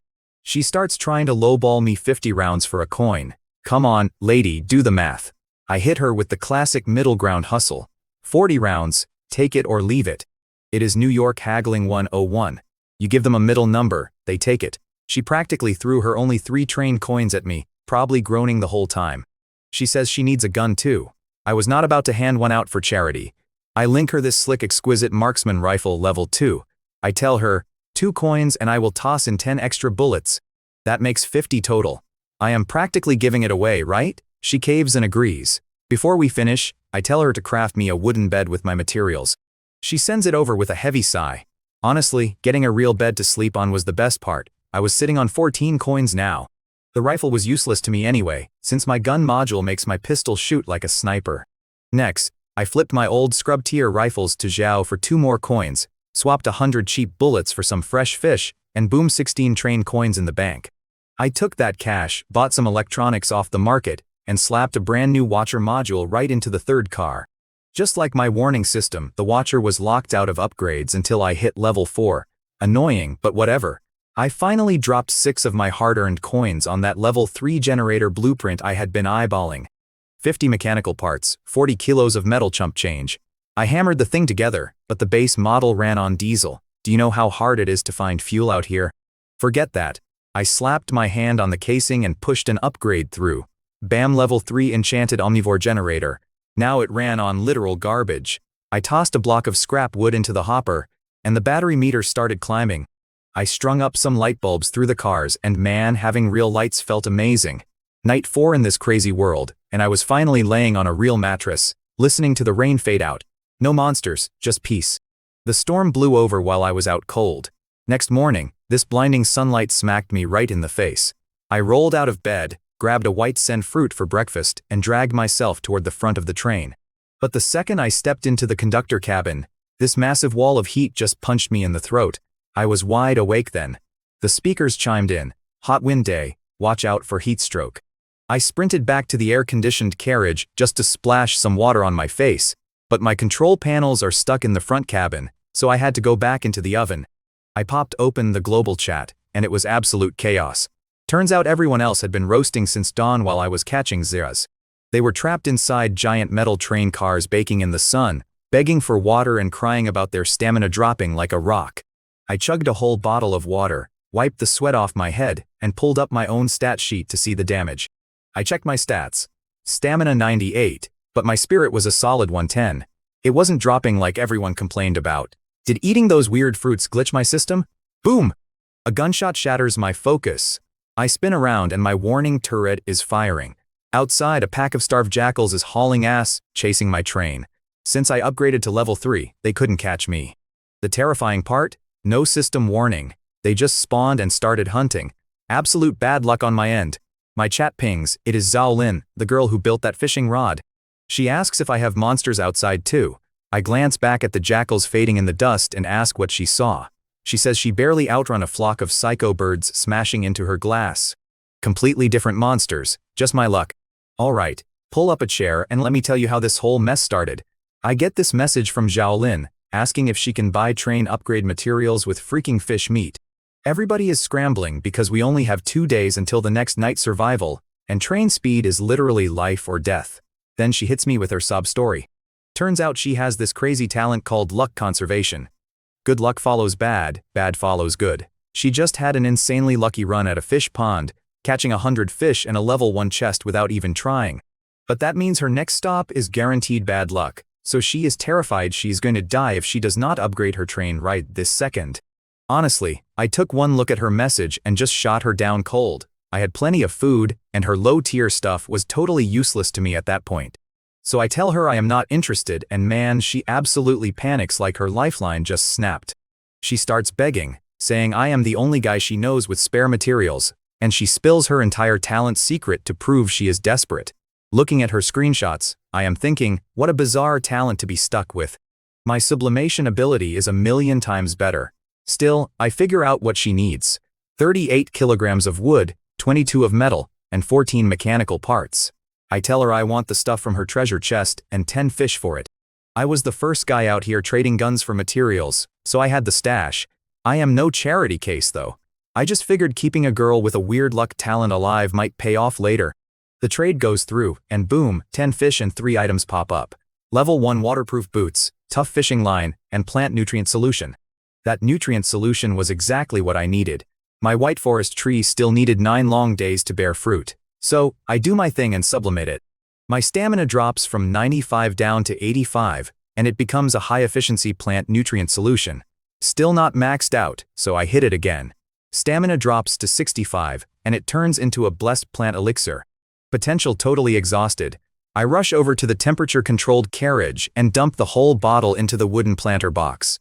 A few seconds later, this crazy white light wraps around the dirt. The little sapling just shoots up like a rocket, right up to the damn ceiling, almost smashing through the roof. Then, bam bam bam, these milky white fruits start popping out on the branches right in front of my eyes. The glowing stops, and I am just standing there rubbing my eyes like a complete idiot. I had to pinch myself to make sure I was not hallucinating. I plucked a fruit, and the smell alone was incredible. I checked the stats on the blessed white forest fruit. Level 4, no processing needed, restores stamina and spirit, and gives hallucination resistance. The nasty side effects were completely wiped out. I took a bite and man, it was so rich and sweet I could not stop eating. I am sitting there thinking, maybe I absorbed some of her good luck. I picked all 55 fruits and locked them in my special storage.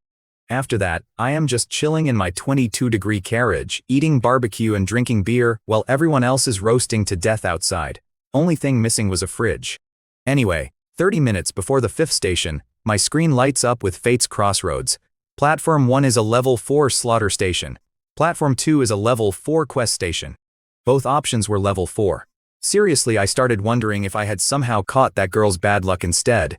Usually stations might bump up 1 level, but getting 2 level 4 options at a crossroads was definitely a massive red flag. The word slaughter just gave me a really bad gut feeling, and without a heavy gear advantage, I was not about to risk it. I went with Platform 2. I had done quest stations before, so I knew the drill. Worst case, I just bail on the objective. The train speeds up, the blinding sun vanishes, and suddenly we are completely swallowed by the dark void space. We hit Mystery Bell Town, and the timer gives me 5 hours to stop.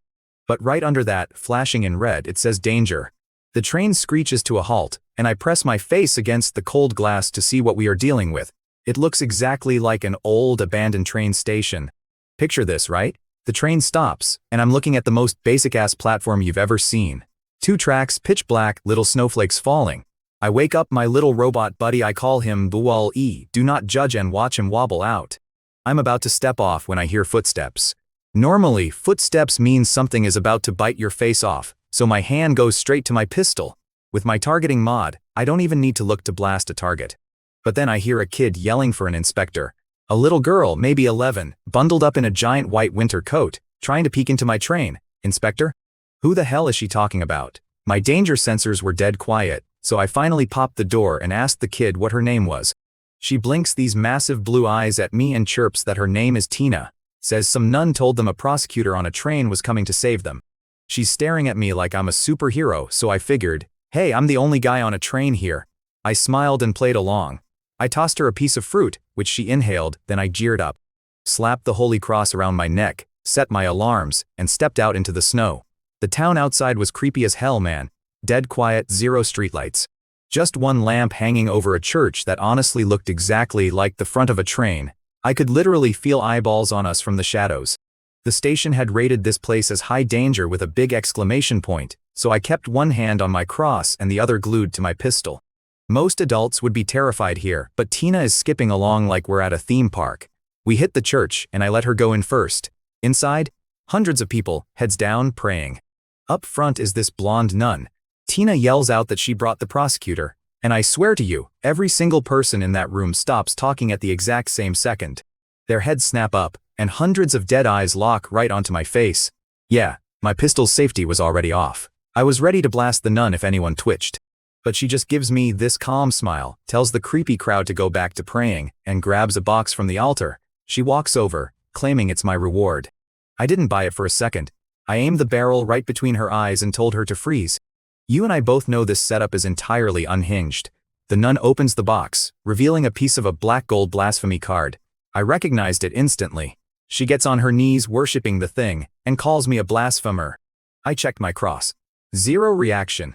Then she drops the bombshell. She calls me a conductor. She knew about the trains. She gives me this smug grin and asks what stop this is for me. I did the math in half a second. A weird cult that knows my secret identity? Yeah, hard pass. I spun on my heels and absolutely booked it for the station. Only an idiot sticks around for that. She loses it, screaming at the crowd to catch me. Instantly, all those praying weirdos jump up and sprint at me with this horrifying, superhuman speed that I had zero chance of outrunning. I knew this stop was going to be a headache. They were closing in, so I just started blasting. Nailed the first guy in the dome. The nun actually laughed, bragging that they were her puppets and my rookie bullets wouldn't do a thing. She stopped laughing real quick when her puppet shattered. She assumed I used standard ammo. Nah man, armor-piercing rounds. I kept pulling the trigger, blowing off kneecaps, moonwalking back to the station. With my auto-aim mod doing the work, I thought I was going to make it. But then bam, barely 100 yards from the train, the nun materialized right in front of me. My auto turret popped out to light her up, but before it could even fire, heavy black chains shot out of nowhere and choked the barrel. She just smirked, mocking my fancy toys. I watched her seal my warning device like it was nothing, and my eye twitched. I threw my hands up. Lady, if you want my gear, just take it. She smirks and says if she wanted to kill me, I would be dead. This blonde nun walks up, asking if I am done running. I just dropped to the dirt. She has teleportation and chains. I had my gun as a trump card, but doing the math in my head, I still lose that fight. She says her name is Shaya and yanks me up. Her black boots click on the bricks as she drags me back to the church. Inside, she pulls out that blasphemy card fragment and shoves it at me. I point at myself like an idiot. The harder she pushes it, the more terrified I get. You don't hand over a heavy item for free. She laughs, pats my shoulder, and asks how an innocent nun could ever hurt anybody. Yeah, right. So this crazy chick Shaya practically jams this card into my hand.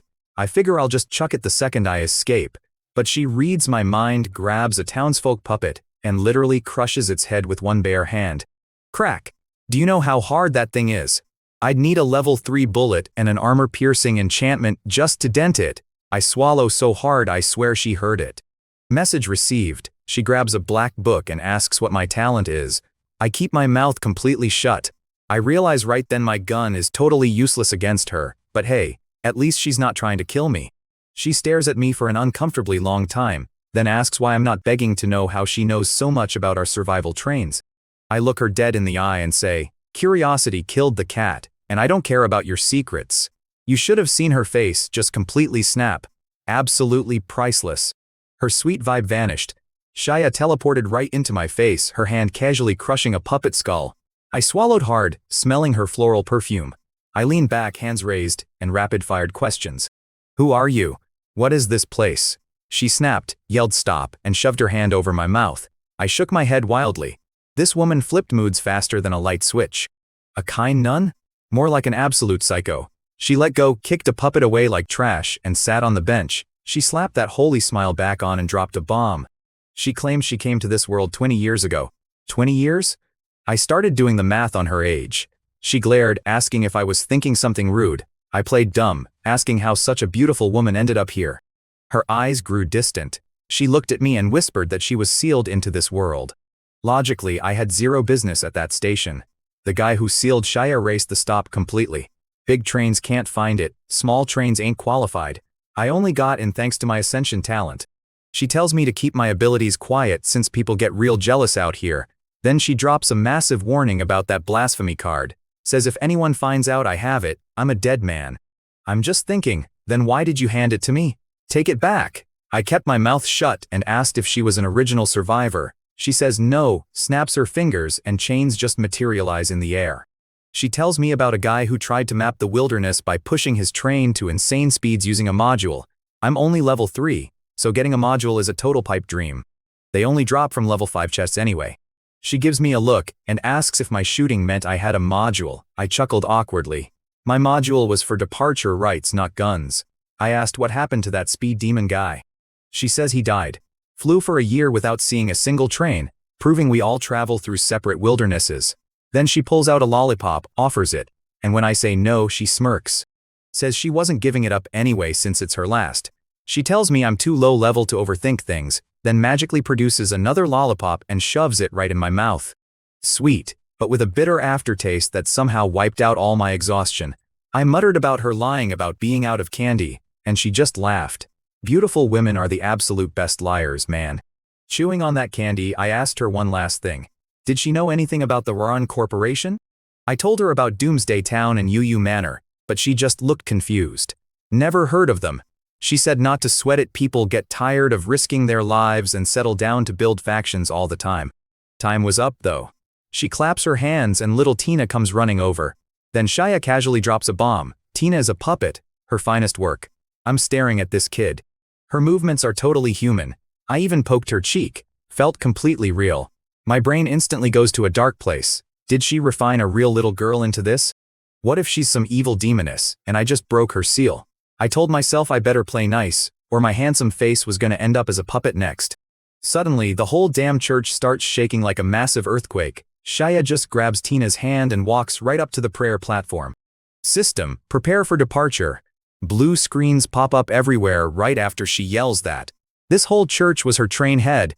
Stick with me here, because this is where it gets crazy. She tosses me a black box as a reward, promising it's safe. I'm thinking, so that card really was a death sentence. The church literally folds into a massive train head. A track drops down, and boom, we teleport straight to the station. My train felt like a rusted tricycle next to this thing. I'm trying to do the math, and she brags about being a level 57 conductor. 57? Are there level 50 stations out there? She laughs, explaining that buildings and chests cap at level 12. Only conductors go higher. Before she leaves, she pokes my cheek, warning me one last time to never lose that blasphemy card. She was just messing with me, but message received. I tell Shaya I won't lose what she gave me. She warns me to synthesize my own, soon dangerous, but worth it. Then she drops a bombshell. The houses in this town? Just old train cars she built. She tells me to recycle them and burn the place down when I leave. No problem, I'm never coming back anyway. Tina grabs my hand for goodbye. It's wild, she's just a puppet. I pull 10 blessed white forest fruits from my storage for her. Shaya stares, definitely calculating how a rookie like me scored a rare storage car. I had no idea she was dying to dissect my secrets. I just grab my box and step outside. That's when the sheer scale of her level 57 train hits me. 18 massive black cars wrapped in white angel motifs. Every single one looks like a luxury hotel on wheels. Makes absolute sense why this station needed 2 tracks.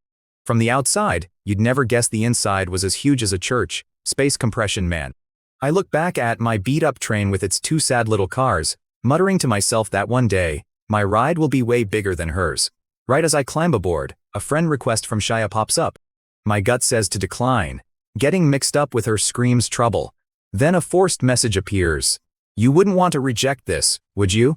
Complete with a creepy smiling avatar. Between becoming a puppet and staying alive, the choice is obvious.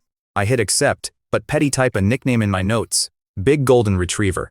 Immediately, she messages back, saying she can track me anywhere now, mocking me for accepting. I stare at the screen, totally defeated, and update the note to evil woman Big Golden Retriever. The engine finally rumbles to life, echoing through the empty town. The ground starts shaking. Shaya's train had been parked for 15 years, and you could feel it itching to move. Chains shoot out, laying track into thin air as a space portal opens. Night Angel, setting off, she yells over the radio. I kid you not, the angel decals on her train actually come alive. A dynamic skin? Really? I looked back at my own beat-up junker and sighed. Whatever. Once she vanished, I checked out the box she gave me. It felt like a normal gift box, but the system called it a level 9 safety box. Indestructible. Can't be smashed or hacked. The prompt basically screamed at me about how absolutely safe it was.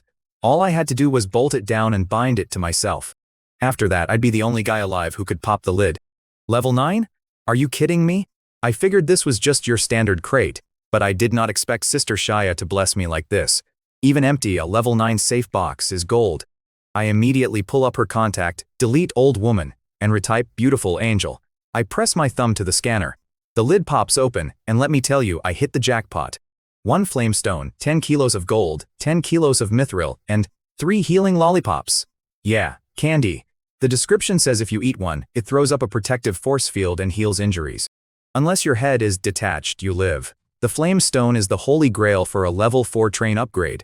Shaya didn't know about my sublimation talent, so she thought she was saving my life by handing me these materials. I mean, she was, but still, candy? My tablet pings. A message from her. I still had her saved as Big Golden Retriever. She's gloating, telling me how getting from level 3 to 4 is a massive pain, and how finding a flame stone out in the wild takes at least 10 stops. Thank Big Sis properly, she writes.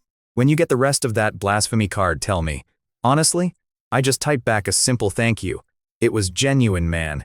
Sure, she had her own agenda for giving me a piece of that card, but I'd learned a ton from her. I muttered, even though I don't technically need the upgrade stuff.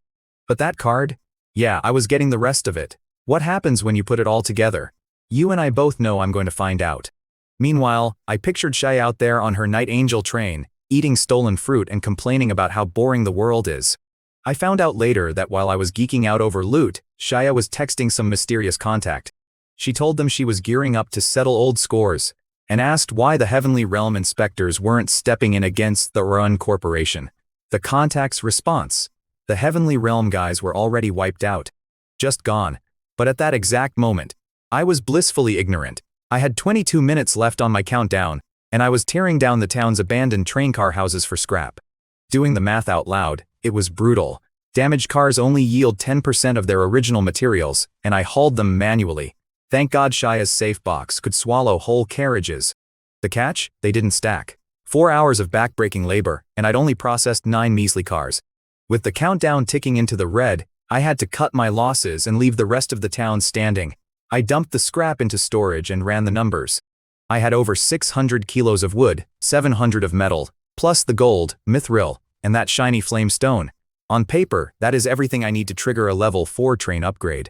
But with my sublimation talent, there was no way I was settling for a basic upgrade. I was slumped in my chair, dead tired, when I hear this metallic clatter. It's Wall-E. My little robot buddy is wobbling over. I figured Shaya built this whole town from scratch, so why would there be random loot lying around? But I look down, and his mechanical claw is gripping a weird iron lump. I scan it on the console. The screen flashes, level 4 treasure chest. What? Did Shaya actually hide a loot box here? Picture this, man. I'm staring at this level 4 treasure chest, wondering if she meant to leave it for me. She didn't ask for it back, so I'm keeping it. But here is the kicker. I'm doing the math out loud. My stamina and spirit are capped at 210. Upgrading to level 4 took 55 points. Going to level 5 has to be crazy, right? I bit into a white forest fruit, and this weird gut feeling hits me. I just knew I couldn't hit level 5. Shaya said these chests go to level 12. If the math keeps multiplying, the requirements would be impossible. I had to test it myself. But first I had to keep a promise. I traded some biscuits online for a barrel of diesel, splashing it all over the wooden fuse I just rigged up across the entire town. You ever smell diesel mixed with freezing cold air? It sticks in your throat. I stood at the train door with 10 minutes left, flicked my lighter, and let it drop. The flames caught the wood instantly, riding the wind straight into Mystic Bell Town. I hammered the early departure button, and boom, the world shifted. Heat hit me like a brick wall. We were back in that brutal tropical wilderness. I hurried into my air-conditioned carriage to stop sweating and shoved the safe box in the corner. It held 3 train cars and that crazy blasphemy card. I crashed onto my bed, holding the level 4 treasure chest up to the ceiling, and just started laughing. Honestly, anyone watching would probably die of jealousy. The wildest part? That chest wasn't even my best loot today. I learned enough back there so I am not flying blind anymore. Shia never explained the blasphemy card, but I bet it kept her sealed up. Honestly, knowing more just gave me a massive headache. My nerves were totally fried from all the running. Sitting in my own train, the stress finally evaporated. I wanted to lay there like a dead fish, but the grind never stops. I was tossing this level 4 chest around. My gut screamed that the upgrade would fail, but I had to know for sure. My stamina was at 89, so I popped a healing lollipop. It spiked my stamina to 100 in a single second. Getting 10 points a second felt amazing. I slammed my hand on the chest and triggered it. Immediately, my energy started draining out of my body, like a totally busted water pipe. The lollipop worked overtime, but it was like tossing water on a house fire. Right then, it clicked. It wasn't about me lacking stamina.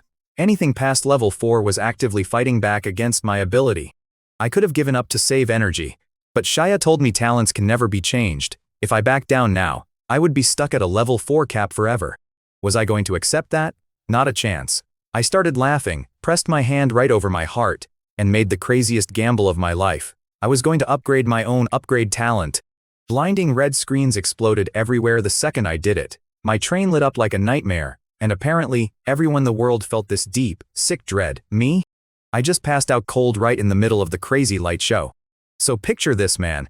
My head is absolutely pounding, like the worst hangover of my life. I'm half unconscious, hearing this robotic system voice glitching out in my ear.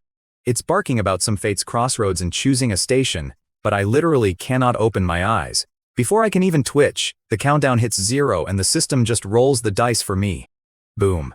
Next stop, Hope Valley, a level 4 slaughter station. Sounds like a great vacation spot, right? The train rips through the void and suddenly we're surrounded by this dense, creepy forest. Then the system completely loses its mind. The departure timer drops to infinity, like forever. I'm lying there thinking, well, I guess this is where I die. But then the train's AI kicks in, yells about clearing interference, and just forces a correction. The system basically body slams whatever was messing with it.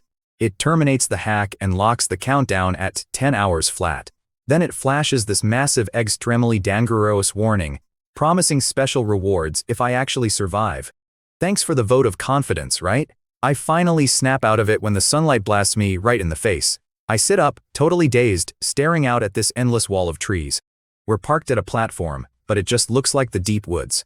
Then it all hits me. I look down, and there it is, my level 5 treasure chest, just sitting on the floor. I pull up my interface, my heart practically beating out of my chest, and check my ascension talent. It actually worked, man.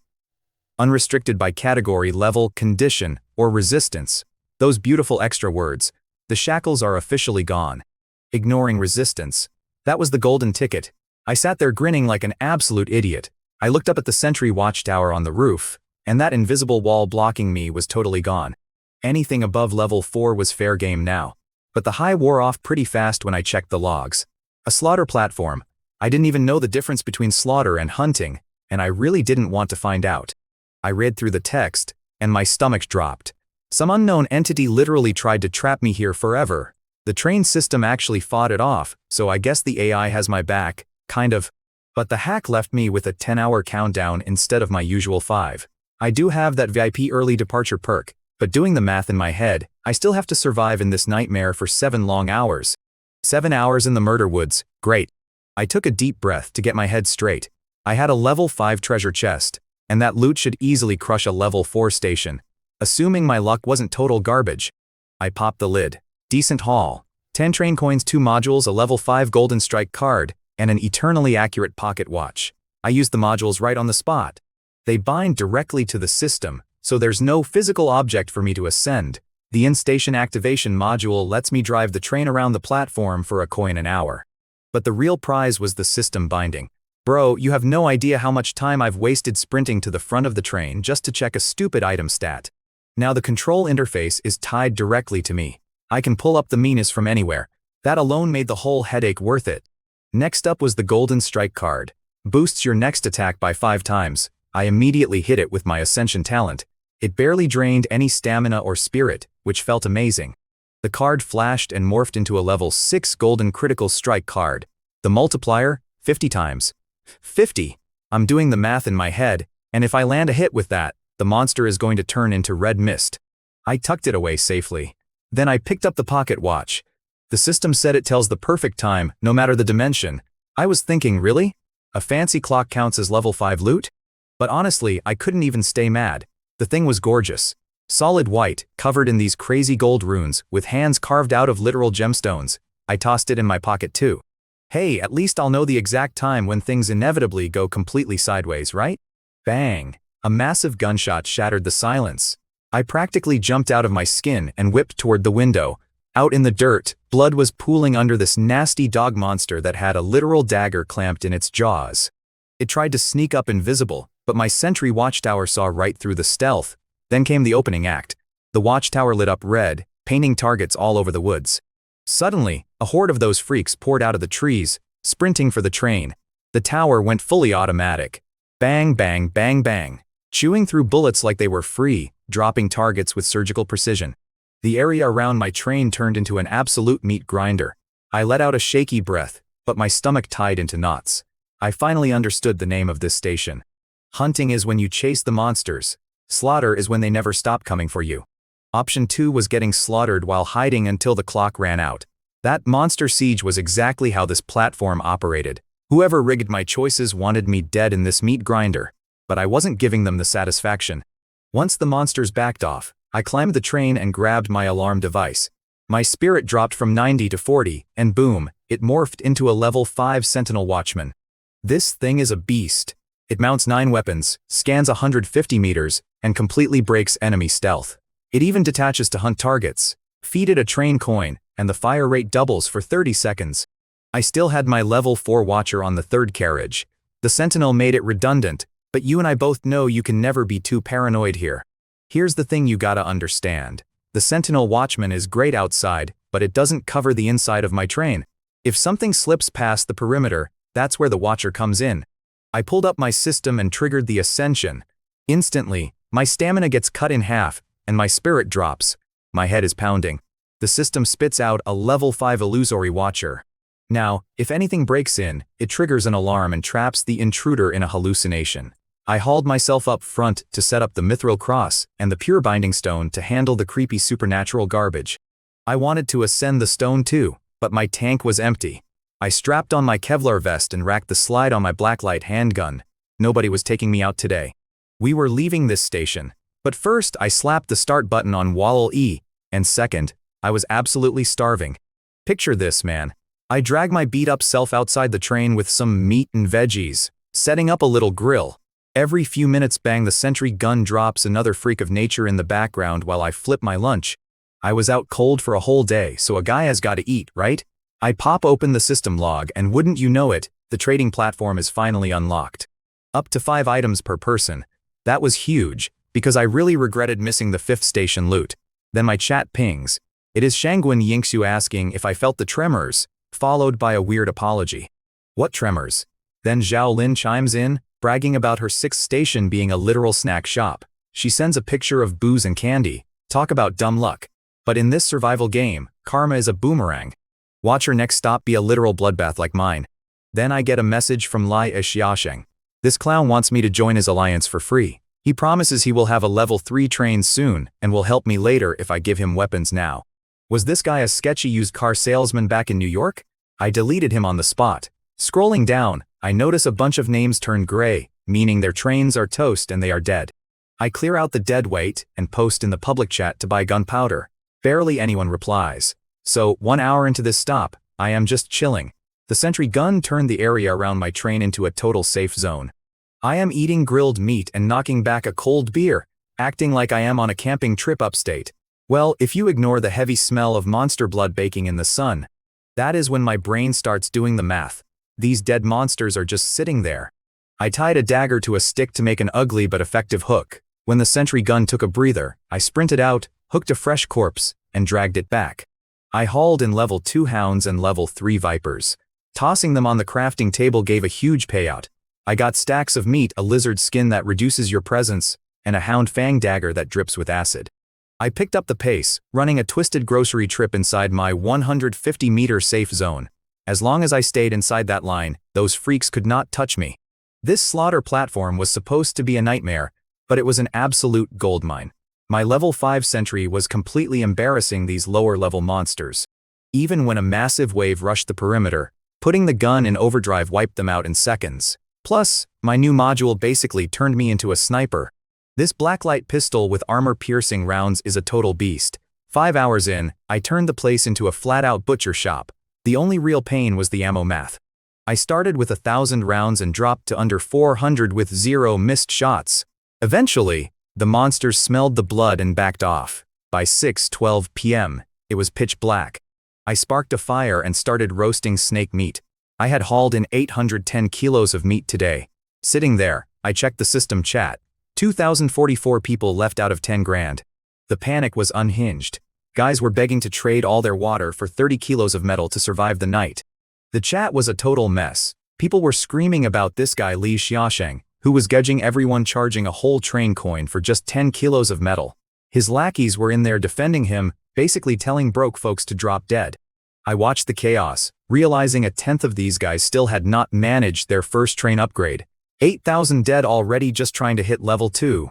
I was sitting on 16 train coins, which sounds great until you remember how fast this train eats them.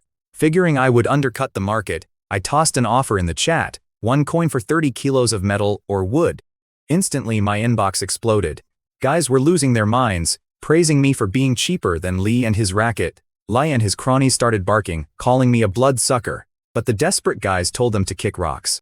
Watching guys threaten each other over a chat screen never gets old. The guys who already paid those steep prices were losing their minds now that I was selling cheap. I just ignored the drama. My first batch of materials sold out instantly, netting me 10 train coins. I threw up another batch, but only made 3 coins. People were just flat broke. Treasure chests are incredibly rare. Honestly, if it was not for my little robot buddy, I would not have any coins either. Look, I cannot save everyone. If you cannot scrape together an upgrade after 6 stops, you just are not built for this world. I skimmed my inbox, seeing mostly just tragic begging with 0 collateral. But one message caught my eye. Some guy named Pang claimed he had a blueprint to trade for 30 kilos of metal. Figuring even a garbage blueprint was worth a look, I shot back and asked what blueprint he was holding. The guy replied instantly, showing me a level 1 wooden bow blueprint. I literally stared at the screen. Okay, I take back what I said. No wonder he could not unload this thing. How many guys actually know how to shoot a traditional bow? A gun is point and click, but a bow takes serious skill. Plus, it did not even include arrows. Junk to most people but not to me. I agreed to the deal, and the dude started blowing up my messages, calling me a good person and swearing he would repay me. I laughed out loud. Being called a good person out here feels like an insult. I did not care about his imaginary debt. If it took him this long to hit level 2, he was definitely dying next round anyway. The trade cleared, and I looked at my new prize. I tapped the blueprint and whispered my favorite word, sublimate. Here is the trick. Sublimate a garbage level 1 blueprint to level 2. Craft it, sublimate the item, and boom, level 3. I used to avoid this, worrying the upgraded recipe would demand crazy materials. But this time it just needed basic wood and fiber. I crafted it, hit it with another sublimation, and suddenly I was holding an enchanted wooden bow. It actually consumed my spirit to generate glowing pink energy arrows. I let one fly into the dark, and it tore straight through a monster corpse. The damage rivaled my pistol, plus it had auto-aim. I am a gun guy at heart, but a level 3 magic bow will definitely fetch a small fortune. I wiped my inbox clean of all the begging strangers. I am a businessman, not a charity. Only one message stayed pinned, from an actual friend. Yingshu was asking if I had bullets to trade for gunpowder. I pull up Shangguan Yingshu's chat. She had exactly what I needed, gunpowder. I shot her an offer, 500 grams for 10 level 3 bullets. She replies instantly, saying she wants 100 bullets. I stare at the screen, grinning like an idiot. Let's do the math here. 500 grams lets me craft 100 bullets. Selling her 10 for that amount meant a tenfold profit. She was handing me enough powder to make 1,000 rounds for myself. I love doing business with this woman. The trade went through, and I marched straight to the crafting station. I had been sweating over my firepower, but now I felt untouchable. I loaded the sentry gun, flipped my sizzling snake meat on the grill, and messaged her back. I explained I was knocked out yesterday from a brutal fight, and asked her what those tremors were all about. Look, man, I still wanted to get to the absolute bottom of this mess. She messages me saying this tremor hit around 5:50 p.m. yesterday, giving everyone this sick dread like something was totally enraged. 5:50 p.m. I do the math and wait, that is exactly when I got out of Miling Town. Coincidence? Yeah, right? Then she pivots, asking about my haul, and shows off this level 2 condensed ice stone that drops liquid temps to freezing. She wants 60 bullets or 2 train coins. My brain immediately goes to one thing. Ice cold beer in this brutal heat. Plus, it keeps water from spoiling. That reminds me about a low-grade water reservoir blueprint I had from my first train upgrade. I shoot her the specs and ask, so, how many train coins is this worth to you? She was definitely hooked. She hits back, saying she does not have 2 coins and asks to owe me. I laugh and type, trade me something else. Owing me? Are you out of your mind? She realizes I'm not a charity and offers the condensed ice pearl. I could not believe she folded without a single haggle. This reservoir is basically just an ugly iron lump. I bought the blueprint for 1 measly coin, and now I am flipping it for serious value. I tell her to hold her horses, whip it up on my workbench, and smash accept. Boom, trade done. Now I just need to score some beer from Zhao Lin before she gets herself killed at the next stop. Finally, I hit it with my sublimation skill, dropping 20 spirit points. Just like that, I am holding a level 3 ice pulse pearl that lets me freeze water and bend its shape. I definitely made a fool of myself here. I strike a dramatic pose, point the pearl at the water, and yell, "Ice pulse sword." The water actually freezes into a badass longsword. I grab the hilt, and it instantly shatters into pieces. Complete garbage. I really thought I was about to be a wizard. Still, it was practically free, so whatever. I glance at my chat, then over at my enchanted wooden bow. I send her a screenshot, offering it for 4 train coins or gear. She replies, totally annoyed, saying she is broke. I remind her it is a level 3 weapon that wrecks monsters. She whines that I should have mentioned it before she bought bullets. I play dumb and type, "Hey, you asked for ammo. If you are tapped out, I will sell it elsewhere." I was just testing the waters to see what else she had stashed away. I casually message her, "Didn't you open a chest earlier? What else did you get? Not that I am pressuring you." I guarantee she was 1 second away from blocking me. She sends a screenshot of a level 2 sunny doll that predicts tomorrow's weather. She types, "This is all I have left, plus 100 kilos of water and 1 train coin. Take it or leave it." She was sweating it. A level 3 weapon is huge. I play the good guy and reply, "Since we do so much business, I will do you a solid deal." Meanwhile, I am grinning like an absolute idiot. I just flipped a cheap blueprint into a massive payout. Pure business genius. The trade clears, the water fills my tank, and I am holding this little white doll. It is actually kind of cute. I hit it with my sublimation skill, burning 15 spirit points, and it morphs right into a level 3 relaxed sunny doll. The doll only eats 1 spirit point now, and I can check the weather anytime. I hang it up in my cabin. I have 30 train coins, enough for the next train upgrade. But doing that in the station is asking for trouble, so I decide to wait. I step outside, take a breath, and gag. I sprint to the fire, my snake meat. The dinner I had been roasting for hours is just a chunk of black charcoal. Completely ruined. Plus, my robot still has not come back. I really hope he did not get himself scrapped out there. Meanwhile, I found out later that this clown Li Xiaosheng was having a total meltdown because I blocked him and undercut his prices. Picture this guy, surrounded by scrap, laughing like a cartoon villain, bragging to his empty train about being the chosen one. Just absolute delusion. Let him laugh all he wants. We will see who actually comes out on top. There was this clown in the global chat, Li Xiaosheng. He hit train level 3 and wanted to brag, only to realize his fancy talent was hard-capped at basic junk like wood. No gold or mithril for him. Tough break. Anyway, back to my problems. 6 hours docked at this nightmare station, and I am finally getting to eat. I blow the ash off a chunk of snake meat. The freaks outside are acting weird. If I shoot, they scatter, then creep right back to the 150-meter line. They are boxing me in. I am chewing my food, trying to figure out their game plan, when I hear a rustle. My sentry gun does not flinch. It is my little tracked robot, Wall-E. He rolls up and drops a literal tree stump right by my boots. Honestly, I thought the little guy was toast out there. The stump is actually a level 4 treasure chest. I pat Wall-E on his iron head. Great job, buddy, but maybe next time do not bring guests. Right on cue, a deafening howl shakes the trees. A white wolf, the size of a grown man, steps out of the dark. My sentry lights it up, but the beast coats itself in lightning and blitzes toward my train. Level 4 electric white wolf. I burn a train coin to trigger overdrive mode. The sentry turns into a Gatling gun and shreds the wolf in 3 seconds flat. Turns out, the regular monsters were waiting for this alpha. They charge in right behind it. For 30 seconds, my sentry turns hundreds of them into absolute mincemeat. I just stand there, looking at the bloody mess, thinking how that pelt would have made a fantastic jacket. Stick with me here, because the math on this is crazy. I drag the wolf's bullet-riddled body to the processing table. It drops a pelt, 10 bones, and a fang. Level 4 loot is no joke, though the meat is totally unsalvageable. I realize those smaller freaks were definitely using the wolf as a tank. It pushed a full 100 meters through heavy fire before my overdrive put it down. A normal guy with a level 3 train would have been ripped to pieces. Guess I am just built a little different. I look up at the dark sky, daring whoever is running this twisted game to try harder. 3 hours left on the clock, and my departure button finally lights up. Am I leaving? Not a chance. The monsters are terrified now. We are parked in a forest, which means free lumber. I grab my axe in that safety box. Time to get to work. Moving timber is a headache, but I find a loophole.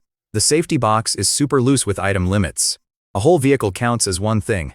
Logically, an entire chopped tree counts as one slot. I spend 2 hours chopping, stashing, and hauling it back to recycle. I net a cool 500 kilograms of wood before my shoulders scream.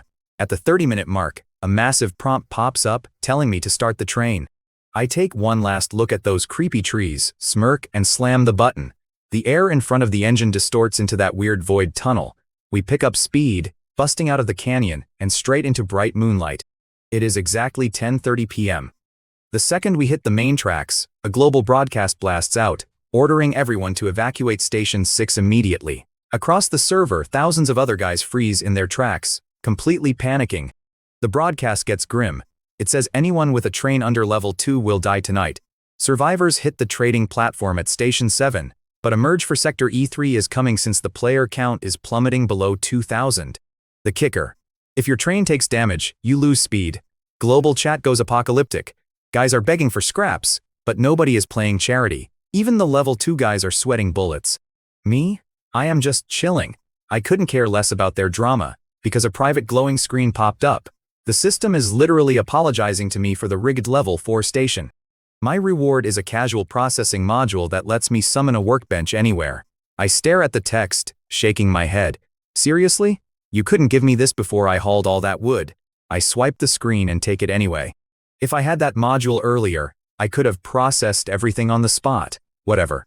I look down at the level 4 treasure chest. Thank God for Wall-E.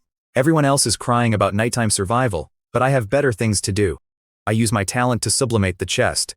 It drains 30 stamina and 20 spirit, upgrading it straight to a level 5 box. That energy cost is way better than before. I pop the lid. 10 train coins, a level 4 lightning rush module, a level 5 weapon conversion card, and a blueprint for electric wolfskin boots. You and I both know that level 5 card is the real prize. Lightning rush lets me burn stamina to coat myself in electricity and dash like a maniac. And the conversion card, I can slap it on any gun and instantly upgrade it to a level 5 powerhouse. Not a bad haul for one night of work. Back to my loot. I got a blueprint requiring a white wolf pelt that covers you in lightning and boosts your speed. But the real prize is this weapon conversion card.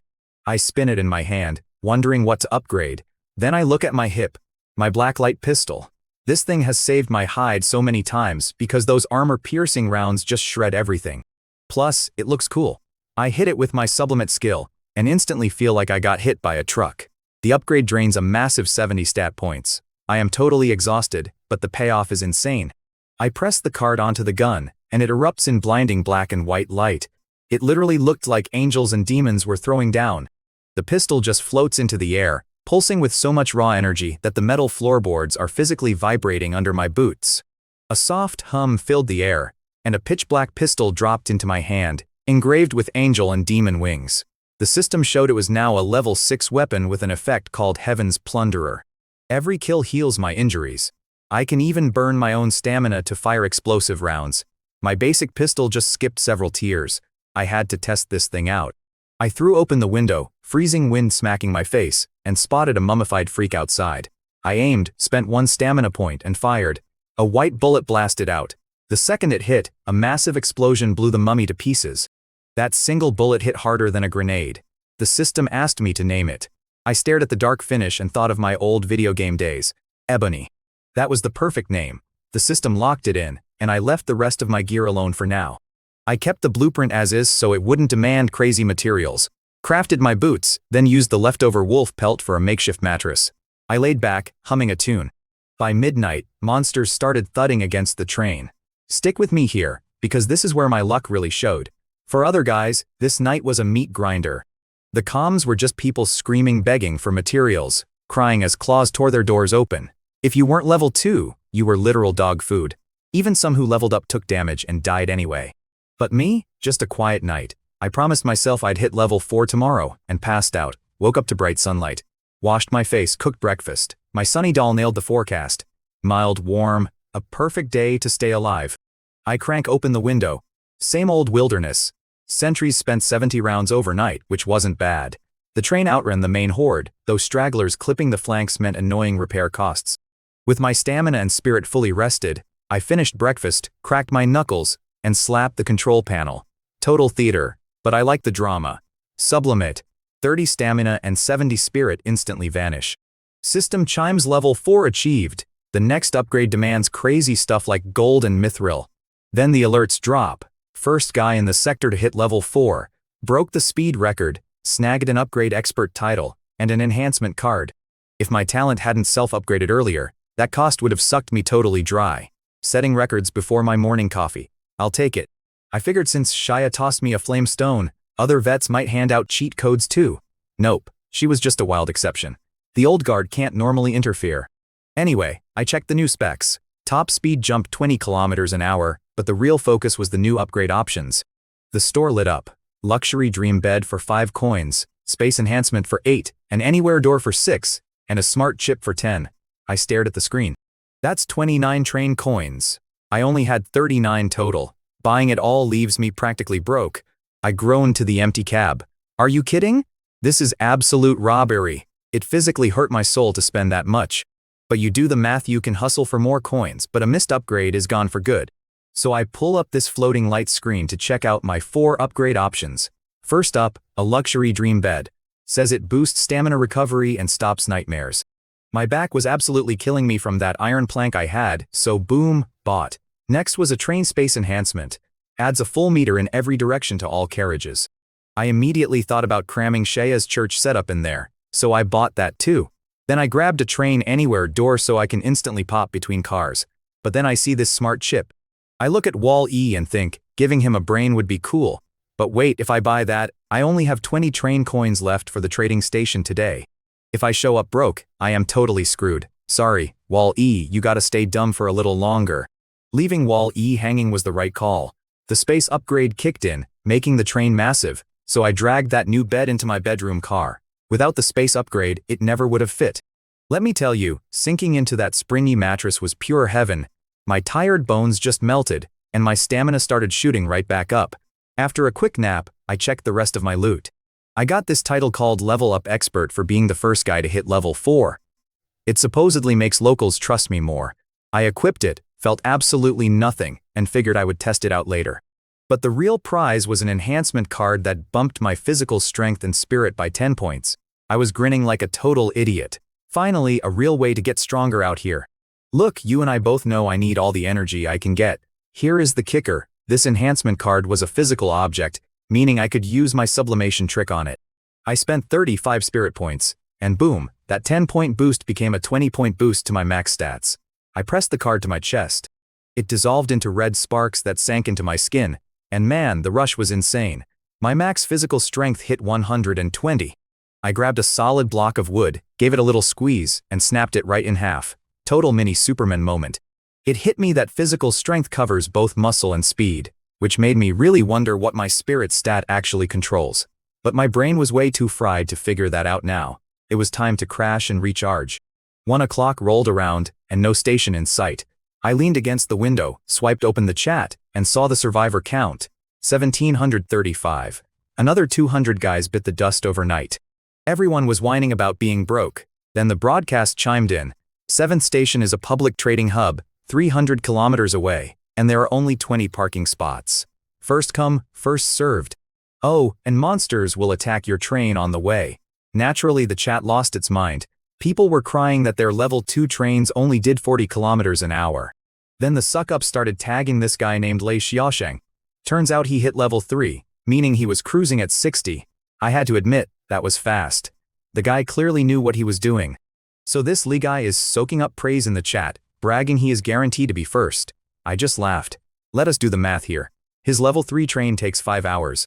My level 4 train does 80, so I get there in under 4. But why stop there? I had this triple speed device and a specialized bullet I was saving. I stepped right through my anywhere door, popping straight into the front car. The device rose up, and I loaded the massive silver bullet into it. The second I hit start, the kickback pinned me to my seat. We blasted straight up to 240 kilometers an hour. Those monsters the broadcast warned us about. They just exploded into red paste against my windshield. 10 minutes later, I had already shaved 40 kilometers off the trip. Eat my dust, buddy. I loaded another acceleration bullet into the engine, and the train ripped forward. 3 hours later, a massive station rose out of the wasteland. My Fate Crossroads system flared to life, flagging a trading station ahead with 2 routes. Novus Zone for levels 1 to 3, or Regular Zone for 4 to 6. Segregating by weight class, I smirked. Option 2. The brakes kicked in. Right before hitting a glowing barrier, my tracks switched, bypassing a small lot to enter a colossal terminal. The system welcomed me by my ID, E31102. I checked the station board and froze. Danger level? Question mark. Stop countdown? Infinite. I tapped the screen, sure it was broken. An infinite stop? Here? In this hellscape? So look, man, I never thought this crazy world would let us hit the brakes. Then I hear a tapping on my train door. I look up, and there's this giant standing outside in a creepy white smiling mask and a black military cap. My turrets didn't flinch, so he actually counted as human. He bows and says he's a guide, flat out admitting he's here to take all my hard-earned train coins at the shopping hall. I lock up the train and follow him. Along the way, I asked the big question. The station schedule said the stop duration was infinite. Could I really just stay here and ditch the hellish train ride forever? The guy stops dead in his tracks. Even through that solid mask, I could feel his twisted, playful gaze burning right into me before he finally opened his mouth. He tells me these transit stations have just always been here. Then he confirms I could abandon my train and stay forever. He leans in and asks if I want to stay. I swear the pure malice rolling off this guy was suffocating, like he was begging me to make a fatal mistake. I tell him I'll pass. He sighs, swipes a card, and opens the shopping hall. I step inside, and a screen drops right in my face listing my stats. Level 4 train, 7th station, and my fortune of 20 train coins. I turn to ask the mask guy what I'm supposed to do next, but he's standing there completely frozen. The eyes behind that white mask are locked onto me like he just saw a ghost. I'm staring back at him thinking, buddy, what is your problem? Do I have something on my face? The guy snaps out of it, saying nobody ever hits platform 2 by their 7th stop, let alone with a level 4 train. I tell him it's none of his business. Get this, the dude apologizes, bows, and straight up rips his own arm out of its socket. Blood everywhere. He says it's his punishment for prying. I tell him to chill. He just picks the severed arm up, smashes it back into his shoulder, and gross meaty tendrils pull it all together.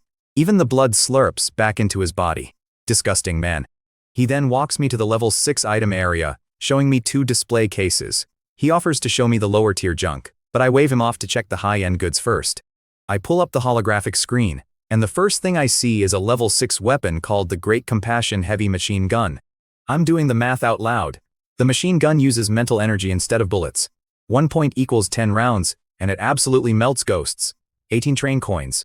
The other choice is a trickster sword that permanently burns my maximum mental energy, just to make the enemy crazy. Are you kidding me? You're blowing your own brains out to give the other guy a headache. Hard pass. I pay the 18 coins, and this beautiful dark gold heavy machine gun materializes. It is massive and just so freaking cool. I go to pick it up and my arms almost snap. The thing weighs an absolute ton.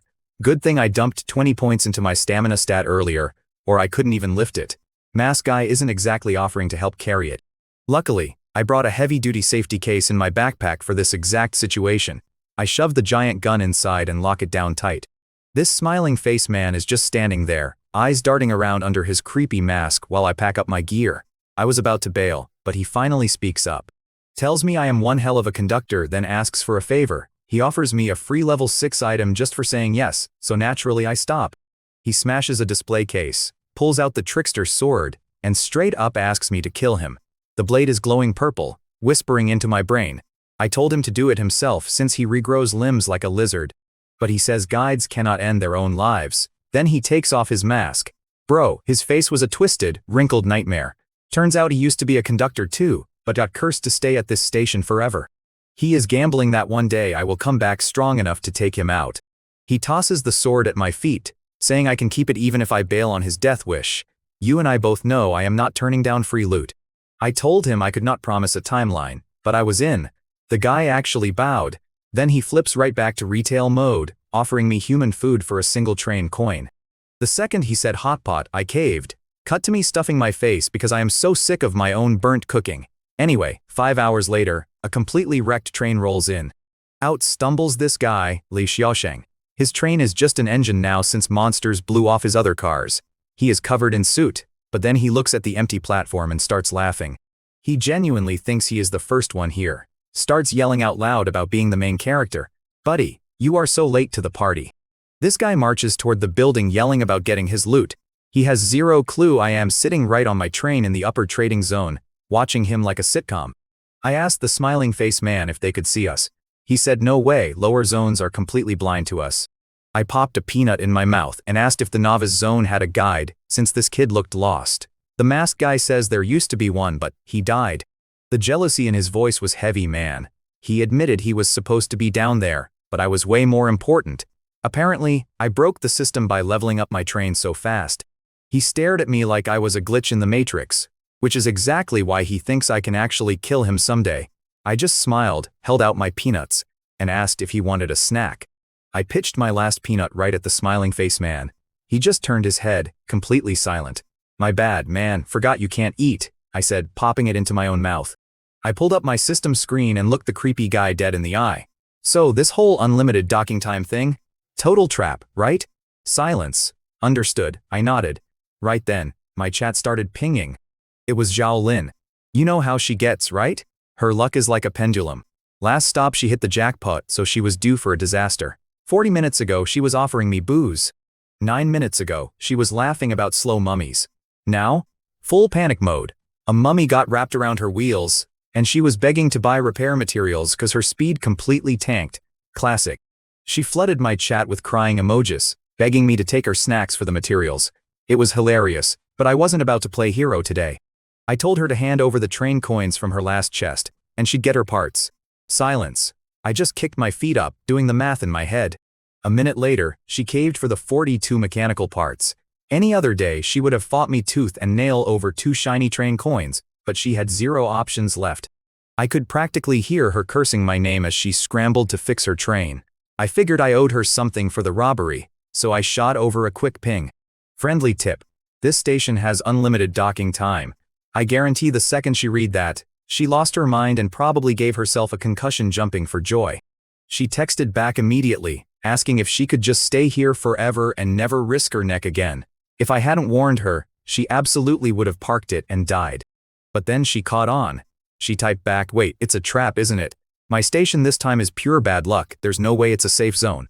Thanks. Sharp kid. I only kept her breathing because she occasionally laid a golden egg for me, like those train coins. Anyway, while I was wrecking this smiley face guy at a game of Gomoku, I heard a massive rumble. A second train pulled into the station. A woman with long dark hair stepped out, checked out my train, and whipped out a blue flip phone. My system buzzed. I figured it was Zhao Lin crying again, but it was actually Shangguan Yingxu. So I'm sitting there watching her from my train thinking, wow, she got here fast. Made sense she was the only one besides me and that idiot Li Xiaosheng who actually had a clue. She messaged me, asking if she was looking at my train. I decided to mess with her. I'm not there, I replied. She texted back, clearly confused. You already left? She asked. Guess, I typed back. I could almost feel the annoyance radiating off her. She checked the station rules, scoffed at the unlimited docking trap, and strolled over to the shopping hall. Right as she was walking in, who comes stumbling out? Li Xiaosheng. Faster than I could blink, she pulled out a heavy sniper rifle and jammed it right in his face. He practically wet himself, screaming that the safe zone rules forbade murder. She stared at him with dead eyes and told him to move. He started backing up in a panic, but then his fragile ego took over. He puffed out his chest and bragged about being the Alliance president and the first person to reach the station. Big mistake. Bang. She put a bullet in the dirt an inch from his toe. She blew the smoke off the barrel and looked at him like he was absolute garbage. First? She sneered. He turned bright red and scurried off, yelling empty threats from a safe distance. What a clown. I watched the whole beautiful scene, then hopped down from my train. All right, I'm out of here, I told the smiley face guy. I reeled in a rubber hose I'd secretly hooked up to the shopping hall's plumbing. My tanks were topped off. He snapped the hose, grumbling about broken rules. I gave the guy a half smile. He talked a big game, but I knew he would agree. I slammed the train doors and watched him pull his mask off. He looked dead at me, warning me never to trust that infinity nonsense. His face was completely mangled, but honestly, I didn't flinch. I just passed a white send fruit out the window, promising I would put him out of his misery next time. I hit the start button. The train ripped through this crazy curtain of nothingness, and the station vanished. I crashed on my bed, pulled up my screen, and did the math on my loot. 2 level 6 items, man. The Great Compassion heavy machine gun goes straight on my sentry. With that firepower, I can just drive around hunting monsters for kicks. The trickster sword, though? Draining my brain to swing a blade is a raw deal. But hey, free is free. I can pawn it later for a huge profit. On top of that, my tank was finally topped off with 1,000 kilos of fresh water. You and I both know how precious that is. A guy can go a week without food, but 3 days without water. You are toast. Still, I couldn't chill just yet. I rolled out of bed, hauled the heavy machine gun out of the lockbox, and rubbed my hands together. How wild is this thing gonna look after I sublimate it? I started the process.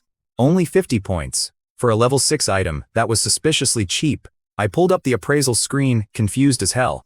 The level didn't go up, but it gained this crazy new perk. I can burn mental energy to load a ghost magazine with 500 extra rounds. Its upgrade potential is maxed out now. But whatever. 800 rounds total is absolute overkill. I slapped it onto the sentry, loaded it up, and called it a win. That useless sword. Tossed it straight into the back of my storage unit. With time to kill, I figured I would sublimate the pure-bound stone. I meant to do it earlier to keep spirits off the train, but my sentry was mowing down everything anyway. I ran the upgrade. Boom, pure purification stone. Slap it anywhere and it blocks out all dark energy. It turned translucent, glowing like a fancy night light. I even bought a wall mount off the trading post to stick it right across from my bed. Looked pretty slick, honestly. Chores done, I grabbed a white send fruit, kicked back, and opened the public chat. People had to be rolling into the station by now. Let's see how many suckers fell for Li Xiaosheng's trap, right? He conveniently left out the tiny detail that this station has an infinite docking time. Sure enough, the chat was blowing up. One guy was whining about being dead tired from manually pedaling his train just to arrive early. Classic. The chat was a total train wreck. Some guy was whining that Li Xiaosheng hadn't shared the station info yet. Naturally, one of his lapdogs chimed in, saying he only helps his alliance. Why are people so desperate to be a dog in an apocalypse? Anyway, the manual pedaling guy finally pulled in. You could practically hear his jaw drop when he read his screen. Infinite stop time. He spammed screenshots, and everyone lost their minds realizing they could park here forever. Shang Guanyingshu just scoffed at the drama, boarded her train and bounced. But Li Xiaosheng? That guy decided to play mob boss. He and his crew parked across the 20 tracks, physically blocking everyone else. If you wanted safe harbor from the monsters spawning outside, you had to pay their ridiculous toll. It was a classic shakedown, plain and simple. Because Li funded them, his goons got there first and locked down the station. Arrive late, and you were stuck outside getting swarmed by monsters. People were losing it in the chat, cursing Li over his 1-coin entry fee while his lapdogs just laughed. Harsh, but hey, show up late to a knife fight, you get cut. As monsters multiplied, people finally caved and paid up. Li was high on his own supply, acting like the chosen one. He was so desperate to flex that he messaged the guy living rent-free in his head, me. Meanwhile, I was literally watering a tree and snacking on fresh fruit on my train. I took a bite, thinking how great fresh produce is when you are sick of eating steak every night. If the guys dying outside heard that, they would riot. Then my screen beeped. Li Xiaosheng. I just laughed out loud. Why is this clown bothering me again? Picture this. You and I are just sitting there, and this guy sends me a whole supervillain monologue saying I need to hand over the rifle blueprint, or he'll leave me to die outside. Enter the station? Buddy, I left that place half a day ago. Then another message pops up, ranting about how he'll make me pay tenfold. Right, so he's not just weird, he's a certified lunatic. I tapped my screen, sent him a single "oh," and blocked him. Back at the station, this clown probably popped a blood vessel. See, his big extortion plan had a massive flaw. 20 tracks total. Once people paid to get in, they realized the docking time was infinite, so nobody ever left, not even his own guys. Absolute chaos. So his alliance? Total bust. He blew a fortune upgrading his cruise train wheels, but let's be real, people only joined to leak off his supplies. He bragged so much that everyone knew he was loaded, and suddenly he looked like a giant walking payday to his own team. He actually had to tuck his tail and run. Meanwhile, the squatters locked down all 20 tracks. Nobody else could get in. Take Zhao Lin, she was stuck out in the dark wilderness, cursing her terrible luck and clutching that gun I sold her like a security blanket. Then midnight hits. An eerie chime rings out, and all the monsters absolutely scatter in terror. Why? Because that massive station was suddenly getting swallowed up by this creeping black sludge. Under the pale moonlight, the whole thing looked alive. Inside the station, that creepy smiling guy took off his mask and was casually snacking on the white forest fruit I gave him earlier. He just watched the squatters get swallowed by these black sludge whirlpools, trains and all, calling them too weak to even be cursed. Brutal. Anyway, my console starts blowing up with notifications, ripping me right out of a dead sleep. It's Zhao Lin. I text her asking if she knows what time it is, and she fires back a photo of the station completely covered in that sludge goo. My jaw dropped. I joked about her hiding a camera, but she was freaking out, saying she almost got eaten and was lucky she didn't go inside. Wait, didn't go in? I stared at the screen, totally baffled. You mean to tell me she never even made it through the front door? I grabbed my pocket watch to check the time. She messages back saying her bad luck actually saved her, thanking me for the heads up about the trap. I asked her where she was now, and she says the station and all the other trains just vanished. Nothing left but her single track in the empty wilderness, like the stop never even happened. That hit me hard. It was exactly like Shia said, every train conductor is in their own independent world. Honestly, trying to calculate how many separate worlds are out there makes my brain hurt. I told her not to overthink it and get some sleep, since we hit the next stop at 1 p.m. The rest of the night was just the steady rumble of the tracks. Then, crack of dawn, 6:30 a.m., the cold broadcast wakes us up. We were heading to the 8th stop. The system announced a survivor fund based on who hit the public trading station first. First place gets 4 train coins, second gets 3. Look, maybe waking up to free money just puts a guy in a good mood, but that robotic voice sounded way upbeat today. My mail icon flickered, and boom, 4 shiny train coins dropped into my palm. I did the math out loud. That put me at 7 total. Just 3 more and I could buy that upgrade chip. I leaned over and patted Wall-E on his metal dome, telling him we just needed one more treasure chest to finally buy him a brain. Meanwhile, Li Xiaosheng was probably throwing a massive tantrum. The guy got second place. He actually filed a complaint, and the system threatened to throw him in a penalty station. He must be absolutely losing his mind wondering who beat him to the punch. I didn't know it right then, but while that loudmouth Li Xiaosheng was throwing a fit, this girl Shangguan Yingxu was quietly losing her absolute mind over me. She got her 2 little train coins and couldn't figure out why I hadn't bought a single thing. I bet she was staring at her own talent screen, rubbing her temples. She had this thing called Mirror Moon, burned her mental energy just to pull junk like deflated water balloons. And here I was, doing the math on my own upgrades. Elevate, I whispered. My mental energy dropped from 120 to 110. Just like that, my trash tier low-grade carriage blueprint turned into a comfortable new carriage blueprint. Wood, metal, a few mechanical parts, boom.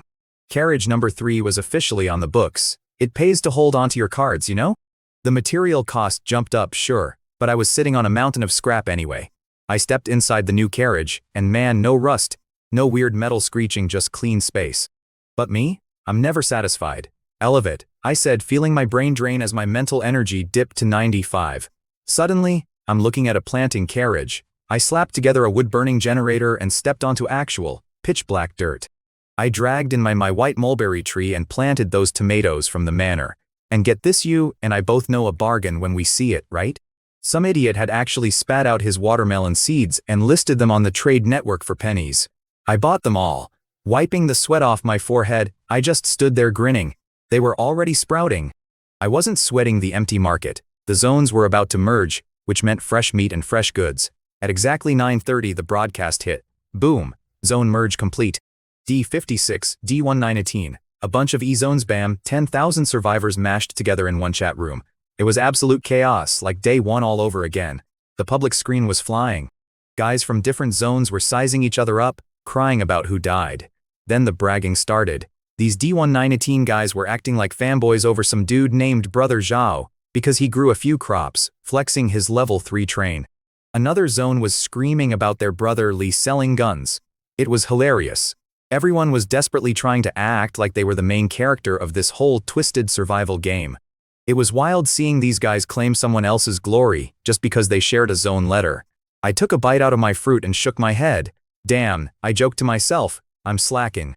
8th station and I'm only just now starting my farm. I opened the newly merged shop and went on a little spree. Snagged clean clothes, soap, and a massive wooden barrel for dirt cheap. Nobody else was wasting resources on hygiene, which worked out beautifully for me. I filled that barrel with cold water and just sank right in. Man, my muscles practically melted. For a second, the whole train survival nightmare just completely faded away. Then, at 12:30, reality kicked the door down. A new broadcast chimed in. Fork in the road of fate triggered. Option 1? A level 4 train maze. Bring it on. Yo, grab a beer and listen to this. The next stop options pop up, right? One is called Maze, which sounds like an absolute death trap, so I instantly pass. Option 2 is Knight's Plains, a level 4 mission station. I've done these before. The loot is usually solid, so I lock it in. The train lurches, reality bends out the window, and boom, we arrive. But then I check the timer on the dash. 10 hours? I do the math out loud, my standard stop is 5. I ask the system what gives, and it hits me with this cryptic nonsense about someone or something interfering with my train, doubling my time. Plus, because the new time exceeds some invisible limit, it locked my upgrade options until the 10th station. Just my kind of luck, right? Like, are you kidding me with this? It's a total coin toss. If this place has gear, 10 hours is a gold mine. If it's a nightmare, I'm stuck trying not to die for half a day. Not much I can do though, so I flick a coin into wall east slot to wake him up. I pat his little metal head and tell him, buddy, if we score big today, I'm buying you a brain. Then I crack the train door open. Right away, I hear hooves. I'm expecting a massive monster, but instead it's a guy in busted armor riding a horse that looks like a walking skeleton. My automated turret is about to light him up, but I wave it off. I step out, pull my gun, and put a single round in the dirt right in front of the horse. The poor thing freaks out and bucks the guy straight into the mud. The guy hits the ground and his helmet rolls off. Get this, the inside is lined with actual cardboard. I'm staring at this scrawny, sun-baked old dude with a scraggly beard covered in mud.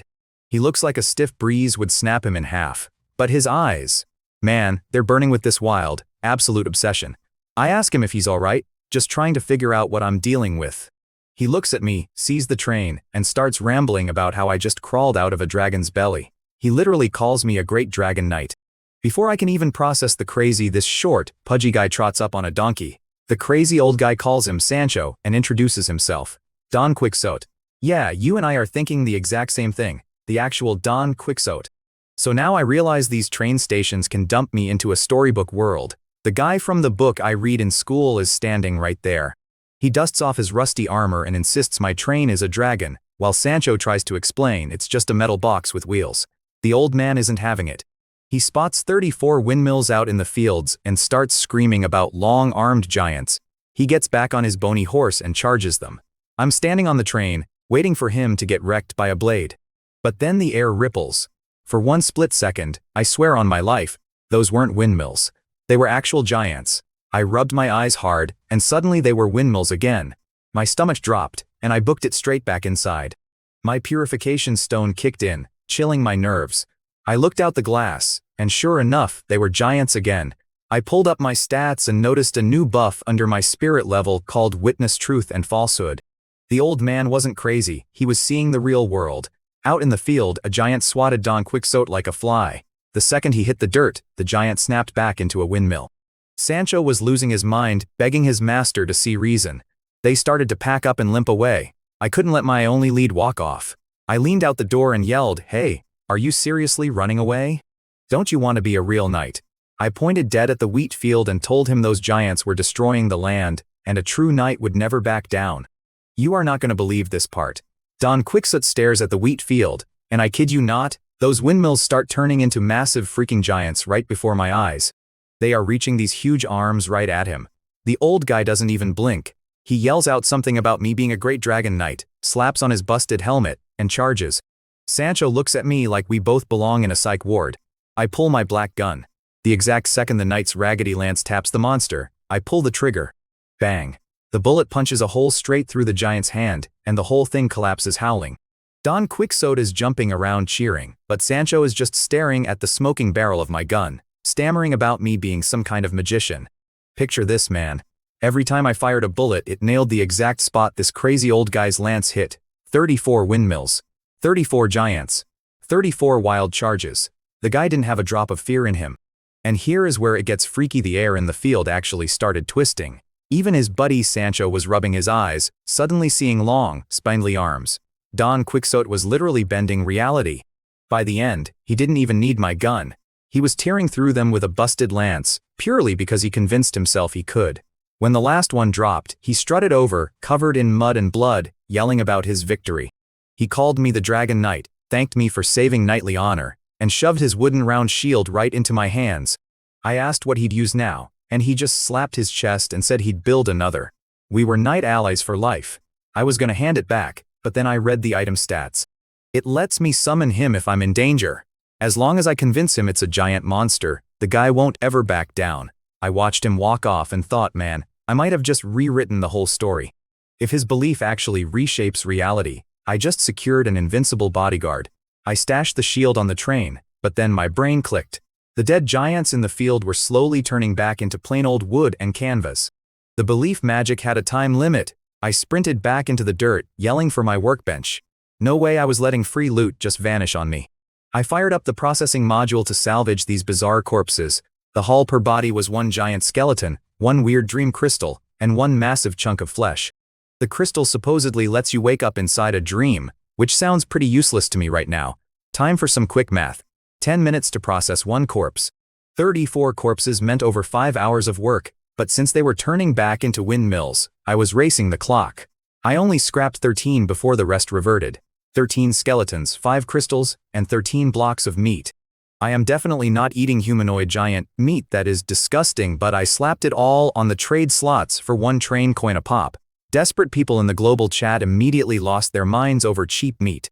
Half the chat screamed about how immoral it was to eat humanoid monsters. The other half said they'd gladly eat a person to survive. The meat sold out instantly anyway. Easy 10 train coins in my pocket. But reading the chat made me realize something weird. People were complaining about how impossible it was to recover sanity. Once they dipped too low, they were stuck losing their minds. But me, I've burned my sanity below 20 before and felt totally fine. My brain bounces back faster than my stamina. Do I have some hidden ability the system can't scan? I stood there scratching my head before deciding to drop it. No point stressing now. Instead, I just packed up a bunch of ripe wheat from the dirt and checked the docking countdown. 3 hours, 41 minutes and 8 seconds left on the clock. I checked the clock. 41 minutes left before the train leaves this station. While digging around the wheat field, I spot my little robot buddy under some rubble. He had been stuck there the whole time. He waves his metal arm and rolls toward where the last giant vanished.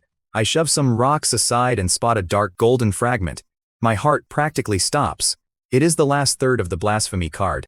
Are you kidding me? People get sealed away for 15 years for one piece of this thing, and I stumble on the final chunk right here. Talk about dumb luck. I sit there for a second, wondering if putting it together is going to blow up in my face. But if I do not do it, I am just an idiot. I grab the other 2 pieces. They snap together completely smooth, like they were never broken.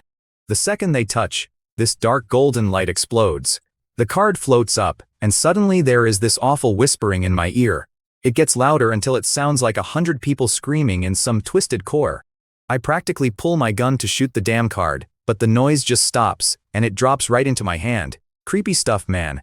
I pull up the stats, and my jaw hits the floor. I can drop 3 anchor points and teleport to them from anywhere.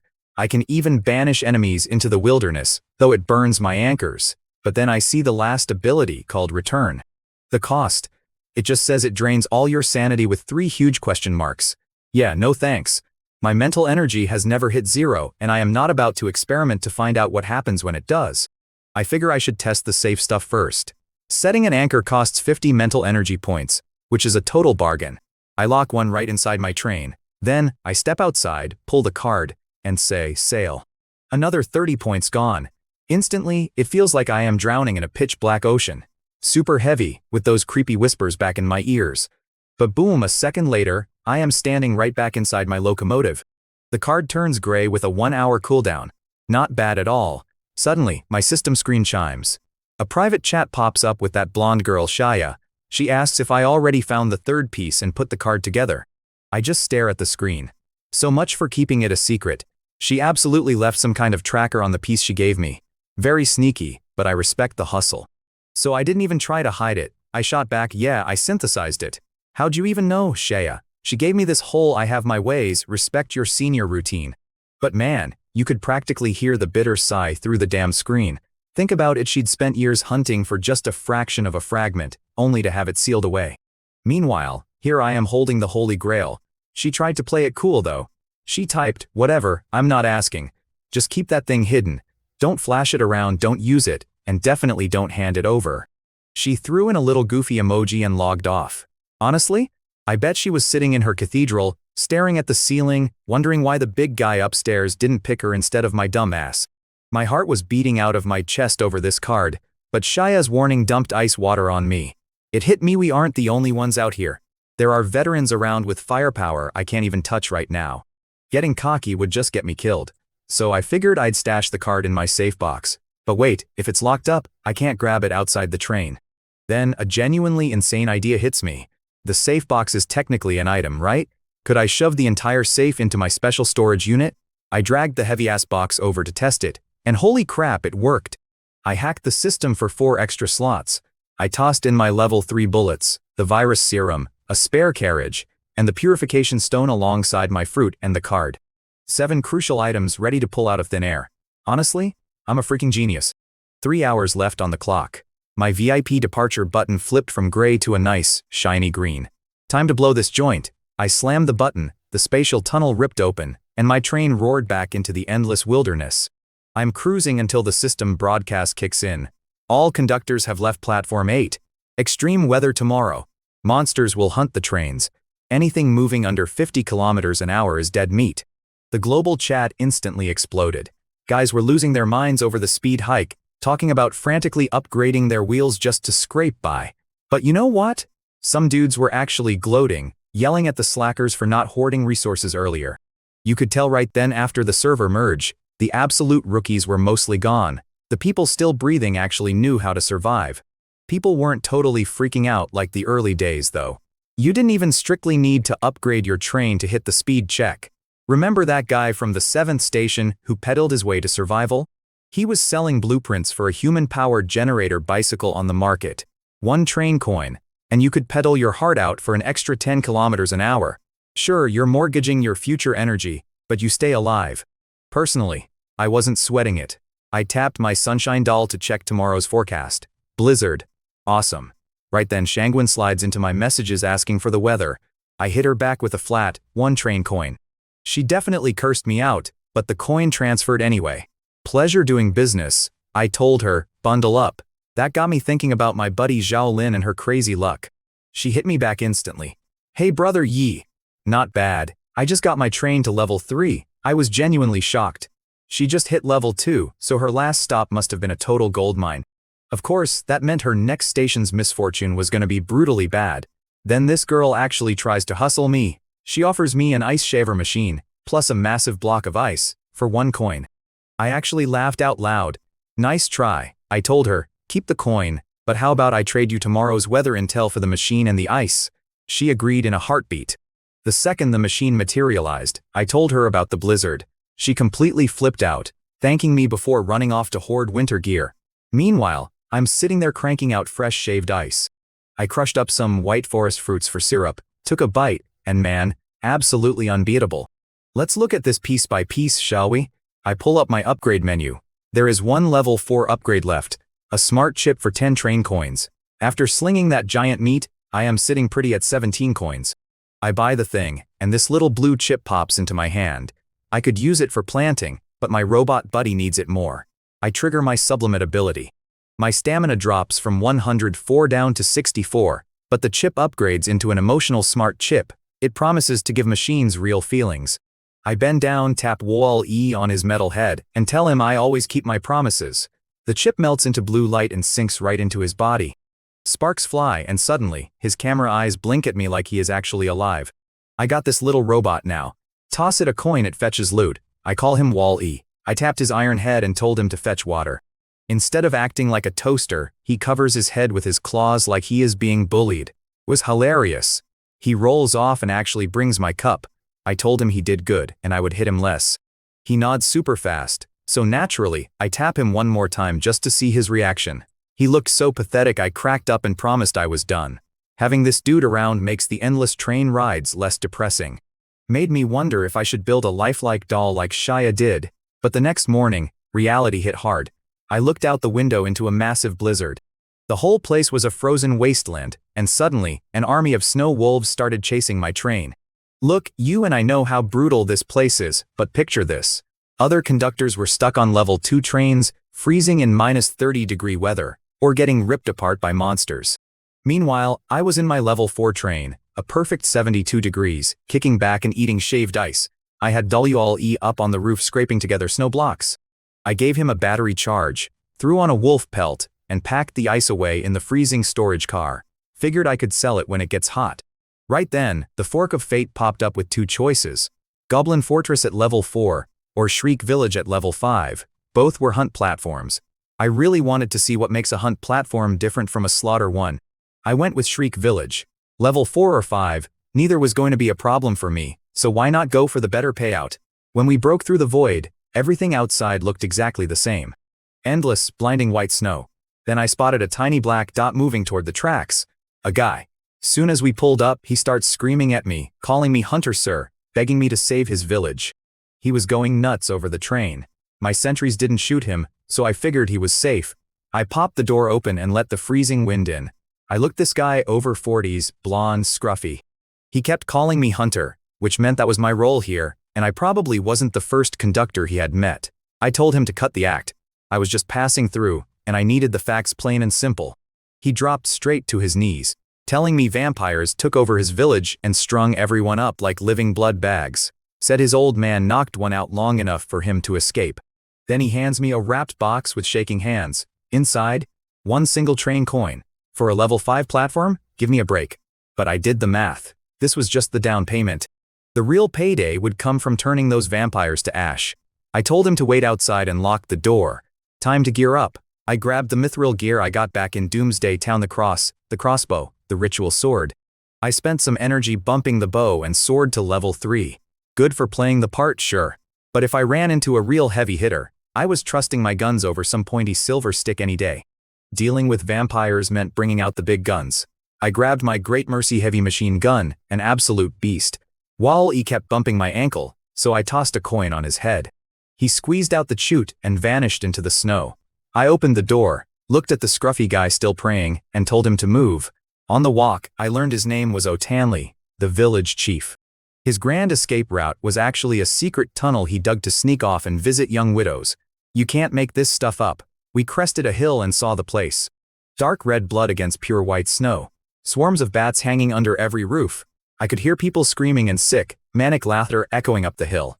Otanley fell to his knees crying, begging me to save his people. I didn't say a word. My job was hunting vampires, not playing hero. I told him to show me this legendary widow tunnel. He led me to a hidden cave. The tunnel was huge, big enough to stand upright. I asked if he really dug it by himself. He laughed awkwardly and admitted a few buddies helped out so they could all visit the widows together. These villagers really knew how to party. I planted my boot in his rear end and sent him stumbling in first. I followed behind. With my stamina maxed out, I could see perfectly in the pitch black. Suddenly, a bat with glowing red eyes dropped from the ceiling. I fired a mithril bolt right over Otanley's head and nailed the thing. It turned to ash before it even hit the dirt. and Otanli practically jumped out of his skin. I grabbed my bolt from the dirt.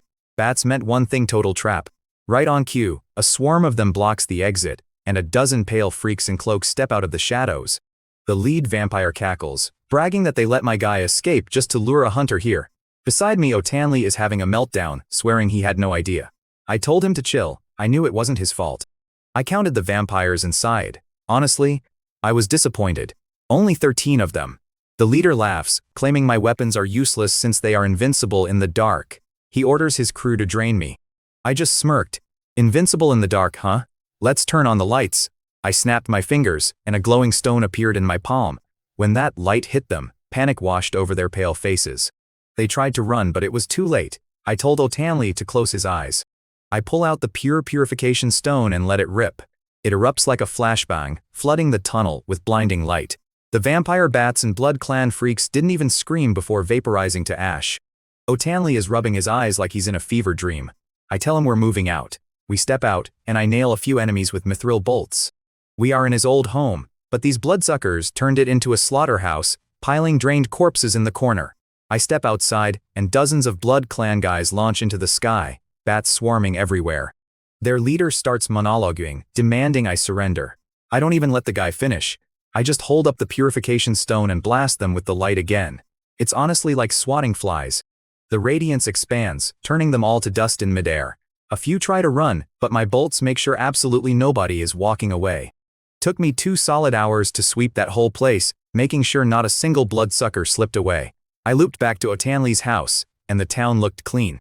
But I'm doing the math here: this is a level 5 station, yet I was only dropping level 2 scrubs. Where was the big guy? I asked the kid the village name, and he mumbled Tess Village. I just shushed him. The name didn't match the station at all. Right then, my purification stone started burning hot in my pocket. I looked outside, and a massive red vortex was ripping the sky open. Some ancient, ugly vampire dropped out and let out an insane shriek. Good thing I bought earplugs beforehand.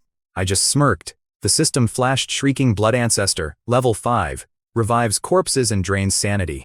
My stone wasn't gonna do a damn thing against him.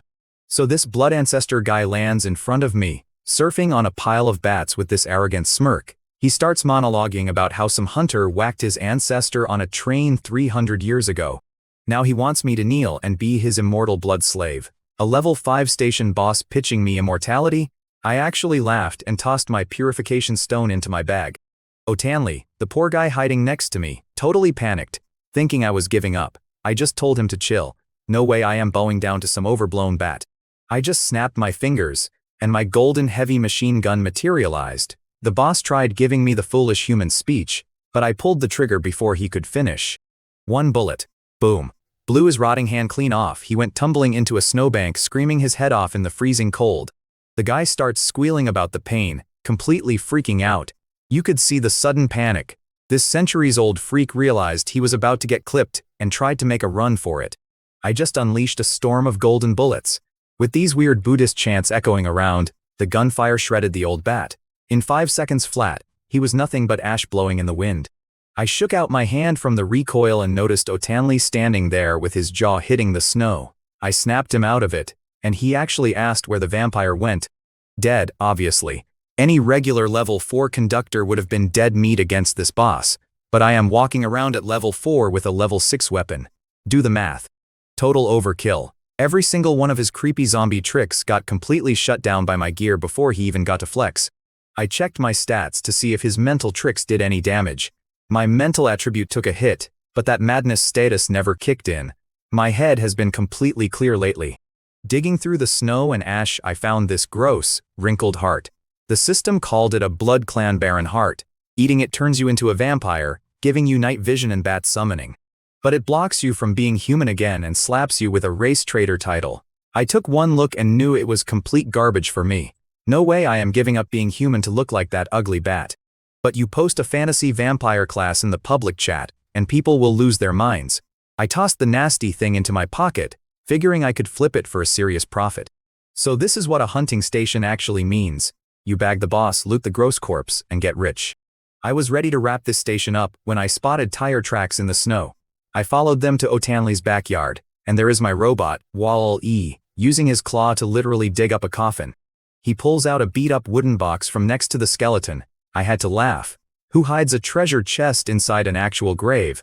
Wall-E waves his metal claw and rolls over looking so proud. I promised him a full charge later.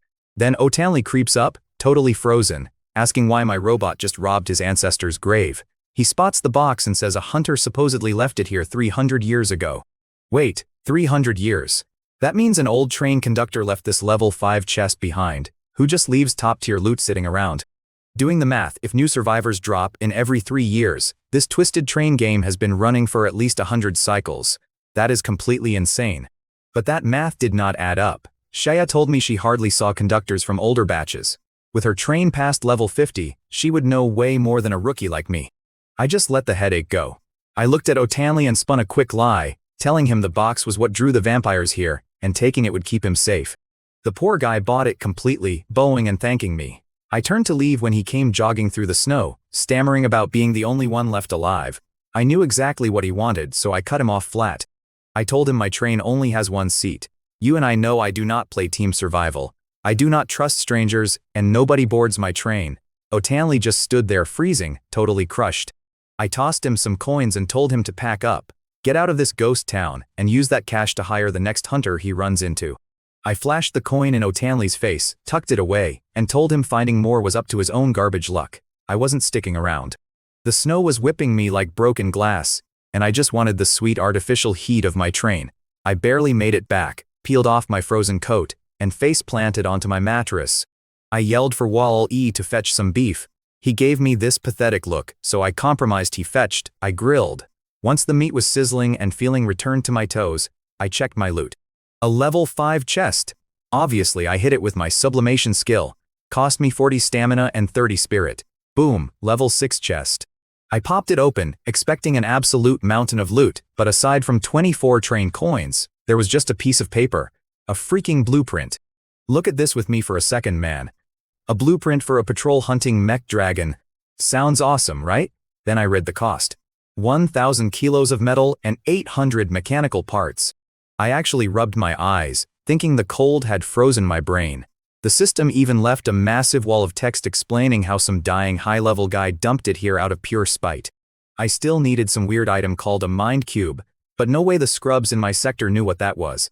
Adding the chest's payout, I was sitting on 31 train coins. Nice, but still not enough for a level 5 train upgrade. So I just kicked back, watched the beef sizzle on the grill, and waited for my pocket watch to hit 8 o'clock so I could finally get the hell out of there. The train whistle blasted through the storm, and we rolled right back into the endless white void. Nothing changed out there, so I opened up the public chat to see what everyone was crying about today. Oh man, it was gold. Li Xiaosheng's lackeys were in there bragging about his heavy crossbows and talking serious trash about me. Some clown literally said my rifles were outdated, and that Li was going to take me out for refusing to join his little alliance. They even ordered everyone not to buy from me. I just sat there laughing. I typed up a quick message, dropped a screenshot of the Blood Clan Baron's heart I looted, and paid a coin to pin it to the very top. I threw it up for auction. Highest bidder wins, train coins only. You should have seen it. The entire scrolling chat just dead stopped, pure silence. Then the chat absolutely exploded. People were losing their minds over the vampire stats. And wouldn't you know it, Li Xiaosheng was right in the mix. I could just picture the guy, probably thinking I was an idiot for selling it instead of turning myself into a bloodsucker. He even paid to pin a message demanding the item for his alliance. But then Zhao and the guy who corners the vegetable market pinned a message right over his, calling him out for breaking his own boycott against me. It was completely beautiful. The bidding war went crazy, and I just sat there eating my beef, watching the numbers tick up. It finally stalled out at 23 train coins. Guess who the top bidder was? Yep, Li Xiaosheng. The hypocrite literally drained his entire alliance's bank just to buy my stuff. So get this. Zhao An tried to hustle train coins from conductors in his zone, but nobody trusted the guy, who loans cash with zero collateral. Meanwhile, my auction clock hits 0. That Baron's heart? Sold. The coins drop right into my pocket. I couldn't believe it went for that much, but it is a level 5 station drop. And guess who bought it? Li Xiaosheng. I swear, he is going to regret crossing me. He definitely only looked at the superhuman stats and totally ignored the side effects. Good luck, buddy. Not my problem. I'm sitting here grinning, counting my stash. 53 coins. I'm doing the math out loud. Stamina and spirit are short, but tomorrow, I am upgrading this train to level 5. We smashed the record 10 stations ago, so 5 is a lock. Right then my screen chimes, it's Zhao Lin, asking how much I ended up making. I couldn't believe she was still alive. Take serious grit out here. I shot back a message saying, not many, just 23. Since the platform hides the final price, nobody else knew my payout. I guarantee she was rubbing her eyes. 23 coins. You would need 4 level 3 chests to scrape that together. She asked if I got lucky with a chest, and I told her I just killed an old bat. That shut down her envy quick. You and I both know, big money means insane danger. Meanwhile, picture this idiot Li Xiaoshang staring at that shriveled, nasty heart. He is muttering about how he will make me pay. He tosses the gross thing into his mouth. The rancid stench must have been unreal. He forces it down, fighting the urge to hurl. And then, the agony hits him like a 10-ton truck. So get this, while I was just frying up some eggs and beast meat for breakfast, some poor bastard named Li was turning into an actual blood-sucking monster. I only found out later about his skin rotting off and fangs tearing through his gums, punching mirrors because he thought he looked ugly. Crazy, right? Anyway, back to my morning. 6:30 a.m. rolls around, and I am sprinkling salt on a white sen fruit when the broadcast kicks in. 8,679 of us left. Stop 10. The final destination for the rookies. I took a bite of my fruit, looked out the window, and saw the snow was completely gone, replaced by this endless dirt-brown wasteland. Level 5 before the final stop? Yeah, I would say I was doing pretty damn good. I walked up to the train's core, touched the oval glass, and just whispered the command to sublimate. Man, the rush is intense. My stamina dropped from 120 down to 70, and my spirit took a hit from 120 to 60. But it was worth it. A blinding blue light wrapped the whole locomotive. Boom. Level 5 train hitting top speeds of 100 kilometers per hour. Then the shop opens. Smart chip for 10 coins, a heavy turret car for 20, a motorcycle for 10, and an infinite storage game console for 8. I did the math out loud. 10, 20, 10, 8, that is 48 train coins total. I was rich for exactly one day, and now I am dead broke again. Had to grab the smart chip though. My automated farm car needed a brain. But let me tell you about the real toys. The heavy turret car had 2 massive fixed cannons and a top-mounted machine gun. I bought it immediately. This pitch-black beast of a car dropped right onto the tracks and hooked up to my train. I walked in and just stroked the cold steel of those cannon barrels. Pure poetry, man. It only came with 6 shells. Otherwise I would have blasted a crater in the wasteland right then and there. Then I bought the silver motorcycle so I wouldn't have to walk everywhere like a chump. And the game console? No hesitation. Unlimited storage, 1 coin per game. I dropped a coin on Devil May Cry 5 immediately. Not cause I have a gaming addiction, alright? I just never finished it back home, and a guy needs to respect his roots. Right after that, the system chimes in and congratulates me for breaking the speed record for hitting level 5. The reward. A train armament called the DOOMSDAY drill. It costs 1 coin to summon a massive drill on the front of the train, and the faster I drive, the harder it shreds. Wild, right? Fast forward to 12:30 p.m. I am getting demolished by a boss in my game when the station alert pops up. 2 choices, both level 5 hunt stations. Option 1 was a misty jungle, which gave me 0 info to work with. Option 2 was Dayville Village, home of the Goblin tribe. Look, I swear I have some kind of magnetic attraction to goblins in this place. Seeing as they keep inviting themselves into my life, I figured it would be rude not to drop by. Station 2 it is. The train tore through the void, and half an hour later, I pulled into the station. I look out the window, and get this. There is a whole squad of locals staring at my train, dressed like straight-up fantasy adventurers. The system flashes a bright red high-risk warning on my screen. A massive, bearded guy in priest robes walks up and knocks on my door. I open it, and he asks if I am the new adventurer from the capital. I give him my best friendly smile, introduce myself, and tell him I am just passing through. The priest gives me this sad, tired look and tells me I should run. A massive goblin army is invading, and they need to hold the line for 5 hours so the civilians can escape. He points to the hills, and sure enough, hundreds of green bastards are charging right at us. The priest yells at everyone to hold the line and pulls this massive, door-sized iron cross off his back, slamming it into the dirt. Everyone is bracing for this heroic, bloody last stand. I just leaned out the door and calmly told my automated sentinels to open fire. Total silence for a second, then absolute chaos. Red targeting lasers swept the field. Every goblin within a 150-meter radius lit up like a Christmas tree, even the sneaky assassins turning invisible. My machine guns materialized and just unleashed a wall of lead. The goblins didn't stand a chance. The weak ones got smart and tried to run, but I ordered the sentinels to pursue. My turrets literally hopped off the train and chased them down. 5 minutes later, every single goblin was dead. I gave this stunned priest a pat on the shoulder. He jumped out of his skin, staring at me, demanding to know who I was. I told him I was just a guy passing through, looking for the baddest goblin around.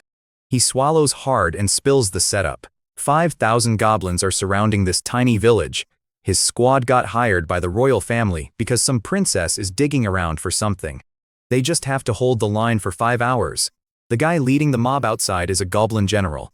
Bingo, that is my target. I looked at the guy and did the math out loud. 5,000 monsters.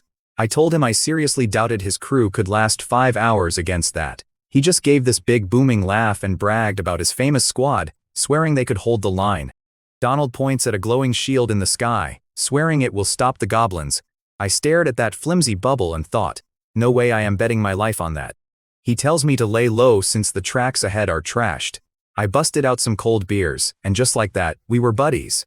Honestly, I just wanted to know about the treasure this princess was after. Donald is a lightweight. 2 drinks in, he spills everything. He mentions an ancient ruin buried under the village with no visible entrance. I am doing the math, realizing that has to be the hidden chest for this station. I made an excuse and slipped back to my train. Wall-E was spinning around. I tossed him a train coin, patted his metal head, and told him to snag the best loot he could find without getting caught. I told Wall-E to watch his back.